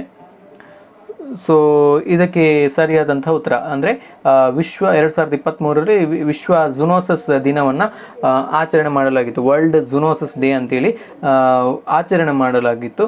ಸೊ ಈ ಒಂದು ದಿನದ ಉದ್ದೇಶವನ್ನು ಇಲ್ಲಿ ಕೇಳಿರುವಂಥದ್ದು. ಸೊ ಈ ಒಂದು ದಿನದ ಈ ವರ್ಷದ 2023 ಈ ಒಂದು ವಿಶ್ವ ಝೂನೋಸಿಸ್ ದಿನದ ಉದ್ದೇಶ ಏನು, ಘೋಷವಾಕ್ಯ ಏನು ಅನ್ನುವಂಥ ಪ್ರಶ್ನೆಯಲ್ಲಿ ಕೇಳಲಾಗಿರುವಂಥದ್ದು. ಸೊ ಇಲ್ಲಿ ಉದ್ದೇಶವನ್ನು ಅಥವಾ ಘೋಷವಾಕ್ಯವನ್ನು ತಿಳಿದುಕೊಳ್ಳೋದಕ್ಕಿಂತ ಮೊದಲು ಈ ಝೂನೋಸಿಸ್ ದಿನ ಅಂದರೆ ಏನು, ವಿಶ್ವ ಝೂನೋಸಿಸ್ ದಿನ ಅಂದರೆ ಏನು, ವರ್ಲ್ಡ್ ಝೂನೋಸಿಸ್ ಡೇ ಅಂದರೆ ಏನು ಅನ್ನುವಂಥ ವಿಚಾರವನ್ನು ನಾವು ಇಲ್ಲಿ ತಿಳಿದುಕೊಳ್ಳಬೇಕು. ಸೊ ಇಲ್ಲಿ ವರ್ಲ್ಡ್ ಝೂನೋಸಿಸ್ ಡೇ ಅಂತ ಹೇಳಿದರೆ ಈಗ ಪ್ರಾಣಿಗಳಿಂದ ಮನುಷ್ಯನಿಗೆ ಬರುವಂತಹ ಕಾಯಿಲೆಗಳು ಪ್ರಾಣಿಗಳಿಂದ ಮನುಷ್ಯನಿಗೆ ಬರುವಂತಹ ಕಾಯಿಲೆಗಳು ಅಂದರೆ ಅದು ವೈರಸ್ನಿಂದ ಬರ್ಬೋದು, ಬ್ಯಾಕ್ಟೀರಿಯಾದಿಂದ ಬರ್ಬೋದು ಅಥವಾ ಇತರ ಪರಾವಲಂಬಿ ಜೀವಿಗಳಿಂದ ಬರ್ಬೋದು, ಪ್ಯಾರಸೈಟ್ಗಳಿಂದ ಬರ್ಬೋದು. ಸೊ ಇಂತಹ ಪ್ರಾಣಿಗಳಿಂದ ಮಾನವರಿಗೆ ಬರುವಂತಹ ಒಂದು ರೋಗಗಳ ಬಗ್ಗೆ ಅರಿವನ್ನು ಮೂಡಿಸಲಿಕ್ಕೆ ಬೇಕಾಗಿ ಪ್ರತಿ ವರ್ಷ ಜುಲೈ ತಿಂಗಳಲ್ಲಿ ವರ್ಲ್ಡ್ ಝೂನೋಸಿಸ್ ಡೇ ಅಂದರೆ ವಿಶ್ವ ಝೂನೋಸಿಸ್ ಡೇ ಅನ್ನುವಂತಹ ಒಂದು ದಿನವನ್ನು ಆಚರಿಸಲಾಗ್ತದೆ. ಸೊ ಈ ವರ್ಷದ ಘೋಷವಾಕ್ಯ ಒಂದು ಜಗತ್ತು ಒಂದು ಆರೋಗ್ಯ, ಒನ್ ವರ್ಲ್ಡ್ ಒನ್ ಹೆಲ್ತ್ ಅಂತ ಹೇಳುವಂತಹ ಒಂದು ಥೀಮ್ ಇಟ್ಕೊಂಡು ಒಂದು ಘೋಷವಾಕ್ಯವನ್ನು ಇಟ್ಕೊಂಡು ಈ ವರ್ಷದ ಝೂನೋಸಿಸ್ ಡೇಯನ್ನು ಆಚರಣೆ ಮಾಡಲಾಯಿತು. ಸೊ ಮುಂದಿನ ಪ್ರಶ್ನೆ, ಇತ್ತೀಚೆಗೆ ಯಾವ ದೇಶವು 6G ತಂತ್ರಜ್ಞಾನಕ್ಕಾಗಿ 20 ಪೇಟೆಂಟ್ಗಳನ್ನು ಸ್ವಾಧೀನಪಡಿಸಿಕೊಳ್ಳುವ ಮುಖಾಂತರ ದೂರಸಂಪರ್ಕ ಕ್ಷೇತ್ರದಲ್ಲಿ ಗಮನಾರ್ಹ ಪ್ರಗತಿಯನ್ನು ಸಾಧಿಸಿದೆ ಅನ್ನುವಂಥ ಪ್ರಶ್ನೆ ಇದೆ. ಸೊ ಇದಕ್ಕೆ ಸರಿಯಾದಂತಹ ಉತ್ತರ ಭಾರತ. ಸೊ ಇತ್ತೀಚೆಗಷ್ಟೇ 6G ತಂತ್ರಜ್ಞಾನವನ್ನು ಅಂದರೆ 6G ಸಿಕ್ಸ್ತ್ ಜನರೇಷನ್ ಅನ್ನುವಂಥ ಒಂದು ಟೆಲಿಕಾಮ್ ಕ್ಷೇತ್ರಕ್ಕೆ ಸಂಬಂಧಪಟ್ಟಂತಹ ಒಂದು ತಂತ್ರಜ್ಞಾನವನ್ನು ಅಳವಡಿಸಿಕೊಳ್ಳುವಂತಹ ಮತ್ತು ಸ್ವಾಧೀನಪಡಿಸಿಕೊಳ್ಳುವಂತಹ ದೃಷ್ಟಿಯಿಂದ ಸುಮಾರು 200 ಪೇಟೆಂಟ್ಗಳನ್ನು ತನ್ನಲ್ಲಿ ಸ್ವಾಧೀನಪಡಿಸಿಕೊಂಡಿದೆ, 20 ಪೇಟೆಂಟ್ಗಳನ್ನು ಮಾಡಿಕೊಂಡಿದೆ. ಸೊ ಈ ಒಂದು ಪೇಟೆಂಟನ್ನು ಮಾಡಿಕೊಂಡಿರುವಂಥದ್ದು ಭಾರತ ಸರ್ಕಾರದ ದೂರಸಂಪರ್ಕ ಇಲಾಖೆ, ಮಿನಿಸ್ಟ್ರಿ ಆಫ್ ಟೆಲಿಕಮ್ಯುನಿಕೇಷನ್ ಈ ಒಂದು ಒಪ್ಪಂದವನ್ನು ಅಥವಾ ಈ ಒಂದು ಪೇಟೆಂಟ್ಗಳನ್ನು ಖರೀದಿಸುವ ಅಥವಾ ಪೇಟೆಂಟ್ಗಳನ್ನು ತಮ್ಮ ಹೆಸರಿಗೆ ಸ್ವಾಧೀನಪಡಿಸಿಕೊಳ್ಳುವಂಥ ಕೆಲಸವನ್ನು ಮಾಡಿದೆ. ಸೊ ಅತಿ ಶೀಘ್ರದಲ್ಲಿ 6G ತಂತ್ರಜ್ಞಾನವನ್ನು ಕೂಡ ಭಾರತದಲ್ಲಿ ಲಾಂಚ್ ಮಾಡೋದಾಗಿ, ಭಾರತದಲ್ಲಿ ಒಂದು ಇದು ಘೋಷಣೆಯನ್ನು ಮಾಡೋದಾಗಿ, ಭಾರತದಲ್ಲಿ ಪರಿಚಯಿಸಿದಾಗಿ ಕೇಂದ್ರ ಸರ್ಕಾರ ಪ್ರಯತ್ನ ಮಾಡ್ತಾ ಇದೆ. ಸೊ ಈಗಾಗಲೇ 5G ತಂತ್ರಜ್ಞಾನ ಹಲವಾರು ಸಿಟಿಗಳಲ್ಲಿ ಬಂದಿದೆ. ಸೊ ಕಳೆದ ವರ್ಷವಷ್ಟೇ ಈ ಒಂದು 5G ತಂತ್ರಜ್ಞಾನವನ್ನು ಭಾರತದಲ್ಲಿ ಸನ್ಮಾನ್ಯ ಪ್ರಧಾನಮಂತ್ರಿಗಳಾಗಿರುವಂತಹ ನರೇಂದ್ರ ಮೋದಿಯವರು ಉದ್ಘಾಟಿಸಿದರು. 5Gಯನ್ನು ಲಾಂಚ್ ಮಾಡಿದರು. ಸೊ ಈಗಾಗಲೇ ಹಲವಾರು ಕಂಪನಿಗಳು ಕೂಡ, ಟೆಲಿಕಾಂ ಕಂಪನಿಗಳು ಕೂಡ, ಖಾಸಗಿ ಒಡೆತನದ ಟೆಲಿಕಾಂ ಕಂಪನಿಗಳು ಕೂಡ ಹಲವಾರು ದೇಶದ ವಿವಿಧ ಆಲ್ಮೋಸ್ಟ್ ಎಲ್ಲ ಸಿಟಿಗಳಿಗೆ ಕೂಡ, ಅಂದರೆ ಫಸ್ಟಿಗೆ ಸ್ಟೇಜ್ 1 ಸಿಟಿ, ಸ್ಟೇಜ್ 2 ಸಿಟಿ ಅಂತ ಇರ್ತದೆ. ಸೊ ಆಲ್ಮೋಸ್ಟ್ ಎಲ್ಲ ಸ್ಟೇಜ್ 1ಗೆ ಫಸ್ಟ್ ಲಾಂಚ್ ಮಾಡಿದರು, ನೆಕ್ಸ್ಟ್ ಸ್ಟೇಜ್ 2ಗೆ ಕೂಡ ಲಾಂಚ್ ಮಾಡಿದರು. ಸೊ ನೆಕ್ಸ್ಟ್ ಇನ್ನು ಕೆಲ ಹಂತದ ನಗರಗಳಲ್ಲಿ ಕೂಡ ಲಾಂಚ್ ಮಾಡುವಂತಹ ಪ್ರಯತ್ನಗಳು ಸಾಗ್ತಾ ಇವೆ. ಸೊ 5G ತಂತ್ರಜ್ಞಾನ ಭಾರತದಲ್ಲಿ ಅನೇಕ ನಗರಗಳನ್ನು ತಲುಪಿರುವಂಥದ್ದು ಈಗಾಗಲೇ. ಸೊ ಈಗ ಇದರ advanced technology 6th generation 6G ಅಂತ ಕರೀತಾರೆ. 6G ತಂತ್ರಜ್ಞಾನ, 6G ಟೆಕ್ನಾಲಜಿ. ಸೊ ಈ ಒಂದು ಟೆಕ್ನಾಲಜಿಯನ್ನು ಭಾರತದಲ್ಲಿ ಪರಿಚಯಿಸೋದಕ್ಕೋಸ್ಕರ, ಭಾರತದಲ್ಲಿ ಲಾಂಚ್ ಮಾಡೋದಕ್ಕೋಸ್ಕರ ಅದಕ್ಕೆ ಸಂಬಂಧಪಟ್ಟಂತಹ ಒಂದು ಏನು ಪೇಟೆಂಟ್ಗಳಿದ್ದಾವೆ, ಅದಕ್ಕೆ ಸಂಬಂಧಪಟ್ಟಂತಹ ಒಂದು ತಂತ್ರಜ್ಞಾನಕ್ಕೆ ಸಂಬಂಧಪಟ್ಟಂತಹ ಏನೆಲ್ಲ ಟೆಕ್ನಾಲಜಿಗಳಿದ್ದಾವೆ, ಸೊ ಅದು ಟೆಕ್ನಾಲಜಿಗಳಿಗೆ ಸಂಬಂಧಪಟ್ಟಂತಹ ಎಲ್ಲ ಪೇಟೆಂಟ್ಗಳಿರ್ತವೆ. ಆ ಎಲ್ಲ ಪೇಟೆಂಟ್ಗಳನ್ನು ಸ್ವಾಧೀನಪಡಿಸಿಕೊಳ್ಳುವಂತಹ ಕೆಲಸವನ್ನು ಭಾರತೀಯ ದೂರಸಂಪರ್ಕ ಇಲಾಖೆ, ಮಿನಿಸ್ಟ್ರಿ ಆಫ್ ಟೆಲಿಕಮ್ಯುನಿಕೇಷನ್ ಈಗಾಗಲೇ ಮಾಡಿರುವಂಥ ಸುಮಾರು 200 ಪೇಟೆಂಟ್ಗಳನ್ನು ಸ್ವಾಧೀನಪಡಿಸಿಕೊಂಡಿದೆ ಈಗಾಗಲೇ. ಸೊ ಮುಂದಿನ ಪ್ರಶ್ನೆ, ಇತ್ತೀಚೆಗೆ ಸ್ಟೇಟ್ ಬ್ಯಾಂಕ್ ಆಫ್ ಇಂಡಿಯಾದ ಮುಖ್ಯ ಹಣಕಾಸು ಅಧಿಕಾರಿಯಾಗಿ ಯಾರನ್ನು ಆಯ್ಕೆ ಮಾಡಲಾಗಿದೆ ಅನ್ನುವಂಥ ಪ್ರಶ್ನೆ ಇದೆ. ಸೊ ಇದು ಹೆಚ್ಚಿನ ಬಾರಿ ಸುದ್ದಿಯಲ್ಲಿದ್ದಂತಹ ಒಂದು ವಿಚಾರ. ಇತ್ತೀಚೆಗಷ್ಟೇ ಸ್ಟೇಟ್ ಬ್ಯಾಂಕ್ ಆಫ್ ಇಂಡಿಯಾ ಅಂದರೆ SBI, ಸೊ ಇದರ ಮುಖ್ಯ ಹಣಕಾಸು ಅಧಿಕಾರಿ, ಚೀಫ್ ಫೈನಾನ್ಸ್ ಆಫೀಸರ್ ಆಗಿ ಯಾರನ್ನು ಆಯ್ಕೆ ಮಾಡಲಾಗಿದೆ ಅನ್ನುವಂಥ ಪ್ರಶ್ನೆ. ಸೊ ಇದಕ್ಕೆ ಸರಿಯಾದಂಥ ಉತ್ತರ ಕಾಮೇಶ್ವರ್ ರಾವ್ ಕೊಡವಂತಿ ಇವರನ್ನು ಸ್ಟೇಟ್ ಬ್ಯಾಂಕ್ ಆಫ್ ಇಂಡಿಯಾದ ಮುಖ್ಯ ಹಣಕಾಸು ಅಧಿಕಾರಿಯಾಗಿ ಇತ್ತೀಚೆಗಷ್ಟೇ ನಿಯೋಜನೆ ಮಾಡಲಾಗಿದೆ, ಆಯ್ಕೆಯನ್ನು ಮಾಡಲಾಗಿರುವಂಥದ್ದು. ಸೊ ಇವರು ಕಾಮೇಶ್ವರ್ ರಾವ್ ಕೊಡವಂತಿ, ಇವರು 1991ರಿಂದ ಸ್ಟೇಟ್ ಬ್ಯಾಂಕ್ ಆಫ್ ಇಂಡಿಯಾ ಈ ಒಂದು ಬ್ಯಾಂಕ್ ಸಂಸ್ಥೆಯಲ್ಲಿ ಕಾರ್ಯವನ್ನು ನಿರ್ವಹಿಸ್ತಾ ಇದ್ದಾರೆ. ಸೊ ಇದೀಗ ಇವರನ್ನು ಮುಖ್ಯ ಹಣಕಾಸು ಅಧಿಕಾರಿ ಅಂದರೆ ಚೀಫ್ ಫೈನಾನ್ಸ್ ಆಫೀಸರ್ ಈ ಒಂದು ಹುದ್ದೆಗೆ ಇವರನ್ನು ಆಯ್ಕೆ ಮಾಡಿರುವಂಥದ್ದು. ಸೊ ಮುಂದಿನ ಪ್ರಶ್ನೆ, ಈ ಕೆಳಗೆ ನೀಡಿರುವ ಹೇಳಿಕೆಗಳನ್ನು ಗಮನಿಸಿ ಸರಿಯಾದ ಹೇಳಿಕೆಯನ್ನು ಗುರುತಿಸಿ. ಹೇಳಿಕೆ 1, ಕಿಂಗ್ ಚಾರ್ಲ್ಸ್ III ಮತ್ತು ಯುನೈಟೆಡ್ ಕಿಂಗ್ಡಮ್ನ ರಾಣಿ ಕ್ಯಾಮಿಲ್ಲಾ ಇತ್ತೀಚೆಗೆ ಭಾರತೀಯ ಸಂರಕ್ಷಣಾಕಾರರಿಗೆ ಪ್ರತಿಷ್ಠಿತ ಆನೆ ಕುಟುಂಬ ಪರಿಸರ ಪ್ರಶಸ್ತಿಯನ್ನು ನೀಡಿದರು. ಹೇಳಿಕೆ 2 ಈ ಥರ ಇದೆ, ಗೊನ್ಸಾಲ್ವೆಸ್ ಮತ್ತು TREC ಇಬ್ಬರು ತಮ್ಮ ಅಸಾಧಾರಣ ಕತೆ ಹೇಳುವಿಕೆ, ಸಹಬಾಳ್ವೆಯ ವಕಾಲತ್ತು ಮತ್ತು ಭಾರತದ ನೈಸರ್ಗಿಕ ಪ್ರಪಂಚವನ್ನು ಸಂರಕ್ಷಿಸುವ ಸಮರ್ಪಣೆಗಾಗಿ ಗುರುತಿಸಲ್ಪಟ್ಟರು ಅನ್ನುವಂತಹ ಆಯ್ಕೆಗಳು ಇದೆ. ಸೊ ಇಲ್ಲಿ ಸರಿಯಾದಂತಹ ಉತ್ತರವನ್ನು ನಾವು ಗಮನಿಸಿದಾದರೆ, ಸೊ 2 ಹೇಳಿಕೆಗಳು ಕೂಡ ಇದಕ್ಕೆ ಸರಿಯಾಗಿರುವಂಥದ್ದು. ಸೊ ಇತ್ತೀಚೆಗಷ್ಟೇ ಇಂಗ್ಲೆಂಡ್ನ ರಾಜ ಕಿಂಗ್ ಚಾರ್ಲ್ಸ್ III, 3ನೇ ಚಾರ್ಲ್ಸ್, ಇವರು ಯುನೈಟೆಡ್ ಕಿಂಗ್ಡಮ್ನ ರಾಣಿ ಕ್ಯಾಮಿಲ್ಲಾ, ಸೊ ಇವರ ಮಡದಿ ರಾಣಿ ಕ್ಯಾಮಿಲ್ಲಾ ಇವರು ಇತ್ತೀಚೆಗಷ್ಟೇ ಭಾರತೀಯ ಸಂರಕ್ಷಣಾಕಾರರಿಗೆ ಪ್ರತಿಷ್ಠಿತ ಆನೆ ಕುಟುಂಬ ಪ್ರಶಸ್ತಿಯನ್ನು ನೀಡಿದರು ಅನ್ನುವಂಥ ಹೇಳಿಕೆ ಇಲ್ಲಿ ಸರಿಯಾಗಿರುವಂಥದ್ದು. ಸೊ ಹೇಳಿಕೆ 2 ಕೂಡ ಗೊನ್ಸಾಲ್ವೆಸ್ ಮತ್ತು TREC, ಸೊ ಇಬ್ಬರು ಕೂಡ ತಮ್ಮ ಅಸಾಧಾರಣ ಕತೆ ಹೇಳುವಿಕೆ, ಸಹಬಾಳ್ವೆ ವಕಾಲತ್ತು ಮತ್ತು ಭಾರತದ ನೈಸರ್ಗಿಕ ಪ್ರಪಂಚವನ್ನು ಸಂರಕ್ಷಿಸುವ ಸಮರ್ಪಣೆಗಾಗಿ ಇವರು ಗುರುತಿಸಲ್ಪಟ್ಟಿದ್ದಾರೆ. ಸೊ ಇದು ಕೂಡ ಸರಿಯಾದಂಥ ಉತ್ತರ. ಸೊ ಅದರಿಂದ ಇಲ್ಲಿ ಕೊಟ್ಟಿರುವಂಥ ಆಯ್ಕೆಗಳಲ್ಲಿ ಹೇಳಿಕೆ 1 ಕೂಡ ಸರಿ, ಹೇಳಿಕೆ 2 ಕೂಡ ಸರಿ, ಹೇಳಿಕೆ 1 ಮತ್ತು 2 ಕೂಡ ಸರಿಯಾಗಿರುವಂಥದ್ದು. ಮುಂದಿನ ಪ್ರಶ್ನೆ, ಯಾವ ಸಂಸ್ಥೆಯು ಟ್ರಾನ್ಸ್ ಏಷ್ಯಾ ಟ್ರಾನ್ಸ್ ಏಷ್ಯಾ ರೈಲ್ವೆ ಅಂದರೆ TAR ಅಂತೇಳಿ ಶಾರ್ಟ್ ಫಾರ್ಮಲ್ಲಿ ಕರೀತಾರೆ. ಸೊ ಈ ಒಂದು ನೆಟ್ವರ್ಕನ್ನು ಮುನ್ನಡೆಸುತ್ತದೆ. ಯಾವ ಸಂಸ್ಥೆಯು ಟ್ರಾನ್ಸ್ ಏಷ್ಯಾ ರೈಲ್ವೆ ಅಂದರೆ TAR ಈ ಒಂದು ನೆಟ್ವರ್ಕನ್ನು ಮುನ್ನಡೆಸುತ್ತದೆ ಅನ್ನುವಂತಹ ಪ್ರಶ್ನೆ ಇದೆ. ಸೊ ಇದಕ್ಕೆ ಸರಿಯಾದಂತಹ ಉತ್ತರ UN ಅಂದರೆ ಯುನೈಟೆಡ್ ನೇಷನ್ಸ್.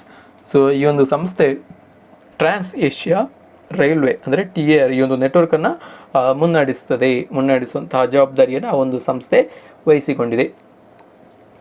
ಸೊ ಫ್ರೆಂಡ್ಸ್, ಇವಿಷ್ಟು ಈ ಒಂದು ಜುಲೈ 1ರಿಂದ ಜುಲೈ 8ರವರೆಗೆ, ಸೊ ಅಂದರೆ ಇವತ್ತಿನವರೆಗೆ ಏನೆಲ್ಲ ಪ್ರಚಲಿತ ವಿದ್ಯಮಾನಗಳು ನಮ್ಮ ರಾಜ್ಯ, ರಾಷ್ಟ್ರ ಹಾಗೆಯೇ ಜಾಗತಿಕ ಮಟ್ಟದಲ್ಲಿ ಏನೆಲ್ಲ ವಿದ್ಯಮಾನಗಳು ಆಯಿತು ಅನ್ನೋದರ ಬಗ್ಗೆ ಒಂದಷ್ಟು ಪ್ರಶ್ನೆಗಳನ್ನು ಸಂಗ್ರಹಿಸಿ ಒಟ್ಟು 50 ಪ್ರಶ್ನೆಗಳನ್ನು ನಾನು ಇಲ್ಲಿ ಕವರ್ ಮಾಡಿದ್ದೇನೆ.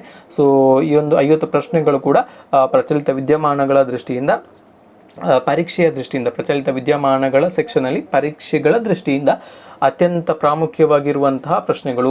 ಸೊ ಪ್ರಚಲಿತ ವಿದ್ಯಮಾನಕ್ಕೆ ಸಂಬಂಧಪಟ್ಟಂತೆ ಯಾವ ವಿಚಾರವನ್ನು ಕೂಡ ನೀವು ಬಿಡುವ ಹಾಗಿಲ್ಲ. ಸೊ ಇಲ್ಲಿ ನೀವು KEಯಿಂದ ಈಗಾಗಲೇ SDA ಕರೆದಿದ್ದಾರೆ, FDA ಕರೆದಿದ್ದಾರೆ. ಸೊ ಈ ಥರ ಕೆಲವೊಂದಿಷ್ಟು ಹುದ್ದೆಗಳಿಗೆ ನೇಮಕಾತಿ ಅಧಿಸೂಚನೆಯನ್ನು ಹೊರಡಿಸಿರೋ. ಸೊ ಈಗಾಗಲೇ ಆನ್ಲೈನ್ ಅಪ್ಲಿಕೇಶನ್ ಕೂಡ ಓಪನ್ ಇರುವಂಥದ್ದು.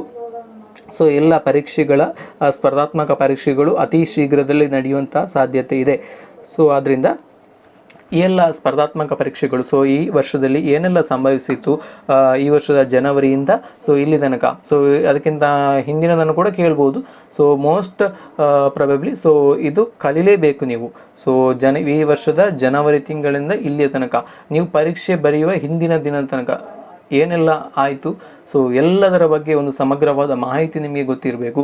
ಸೊ ಪ್ರಚಲಿತ ವಿದ್ಯಮಾನಕ್ಕೆ ಸಂಬಂಧಪಟ್ಟಂತೆ ಸೊ ಎಲ್ಲಿಂದ ಕ್ವಶನ್ಸ್ಗಳು ಬರ್ತವೆ ಅಂತ ಹೇಳೋದನ್ನು ನಾವು ಎಕ್ಸ್ಪೆಕ್ಟ್ ಮಾಡೋ ಹಾಗಿಲ್ಲ. ಸೊ ಆಲ್ರೌಂಡ್ ಎಲ್ಲ ಕ್ಷೇತ್ರಗಳಲ್ಲಿ ಕೂಡ, ಎಲ್ಲ ಫೀಲ್ಡಲ್ಲಿ ಕೂಡ ನೀವು ಅಧ್ಯಯನವನ್ನು ಮಾಡಿರಬೇಕು. ಸೊ ಜಗತ್ತಿನಲ್ಲಿ ನಡೆಯುವಂತಹ ಎಲ್ಲ ಆಗುಹೋಗುಗಳು, ಏನೆಲ್ಲ ದೈನಂದಿನ ಆಗುಗಳು ನಡೀತವೆ, ಸಂಭವಿಸಿದಂತಹ ವಿದ್ಯಮಾನಗಳ ಬಗ್ಗೆ ಕೂಡ ನಿಮಗೆ ಸಂಪೂರ್ಣವಾದಂತಹ ಅರಿವು ಇರಬೇಕು ಸ್ಪರ್ಧಾತ್ಮಕ ಪರೀಕ್ಷೆಯಲ್ಲಿ ಯಶಸ್ಸನ್ನು ಗಳಿಸಬೇಕಾದ್ರೆ. ಸೊ ಸಾಧ್ಯವಾದಷ್ಟು ಸ್ಟಡಿಯನ್ನು ಮಾಡಿ ಪ್ರಚಲಿತ ವಿದ್ಯಮಾನಕ್ಕೆ ಸಂಬಂಧಪಟ್ಟಂತೆ. ಸೊ ನಮ್ಮ ಚಾನೆಲ್ನಲ್ಲಿ ಇದು ಪ್ರಚಲಿತ ವಿದ್ಯಮಾನಕ್ಕೆ ಸಂಬಂಧಪಟ್ಟಂತೆ ಒಂದು ಮೊದಲನೇ ವಿಡಿಯೋ ಸರಣಿ ಆಗಿರುವಂಥದ್ದು. ಸೊ ಮೊದಲನೇ ವಿಡಿಯೋ ಸರಣಿ ಇದಾಗಿರುವಂಥದ್ದು. ಸೊ ಇನ್ನು ಮುಂದಕ್ಕೆ ಪ್ರತಿ ಶನಿವಾರ ಒಂದು ವಾರಕ್ಕೆ ಸಂಬಂಧಪಟ್ಟಂತೆ ಭಾನುವಾರದಿಂದ ಶನಿವಾರದ ತನಕ ಏನೆಲ್ಲ ಪ್ರಚಲಿತ ವಿದ್ಯಮಾನಗಳು ನಡೆದಿದ್ದಾವೆ ಅದಕ್ಕೆ ಸಂಬಂಧಪಟ್ಟಂತಹ ಕೆಲವೊಂದಿಷ್ಟು ಪ್ರಶ್ನೆಗಳನ್ನು ಸಂಗ್ರಹಿಸಿ ಪ್ರತಿ ವಾರ ಕೂಡ ಪ್ರತಿ ಶನಿವಾರದಂದು ಸೊ ನಾವು ವಿಡಿಯೋವನ್ನು ಅಪ್ಲೋಡ್ ಮಾಡ್ತೇವೆ. ಸೊ ನಿಮಗೆ ಇದು ಸ್ಪರ್ಧಾತ್ಮಕ ಪರೀಕ್ಷೆಯ ದೃಷ್ಟಿಯಿಂದ ತುಂಬಾ ಉಪಯುಕ್ತ ಆಗ್ಬೋದು. ಸೊ ವಿಡಿಯೋವನ್ನು ಪೂರ್ತಿಯಾಗಿ ನೋಡಿ. ಸೊ ಏನೇ ಡೌಟ್ ಇದ್ದರೂ ಕೆಳಗಡೆ ವಿಡಿಯೋದ ಕಮೆಂಟ್ ಸೆಕ್ಷನಲ್ಲಿ ಕಮೆಂಟನ್ನು ಮಾಡ್ಬೋದು. ನಿಮ್ಮ ಕ್ಲಾರಿಫಿಕೇಷನ್ಗಳು, ಅನಿಸಿಕೆ, ಅಭಿಪ್ರಾಯಗಳು ಏನೇ ಇದ್ದರೂ ಸೊ ಆ ಒಂದು ಕಮೆಂಟ್ ಸೆಕ್ಷನ್ನ ಮುಖಾಂತರ ನೀವು ವ್ಯಕ್ತಪಡಿಸ್ಬೋದು. ಸೊ ಸಾಧ್ಯವಾದಷ್ಟು ವಿಡಿಯೋವನ್ನು ಶೇರ್ ಮಾಡಿ, ಹಾಗೆಯೇ ಚಾನಲನ್ನು ಕೂಡ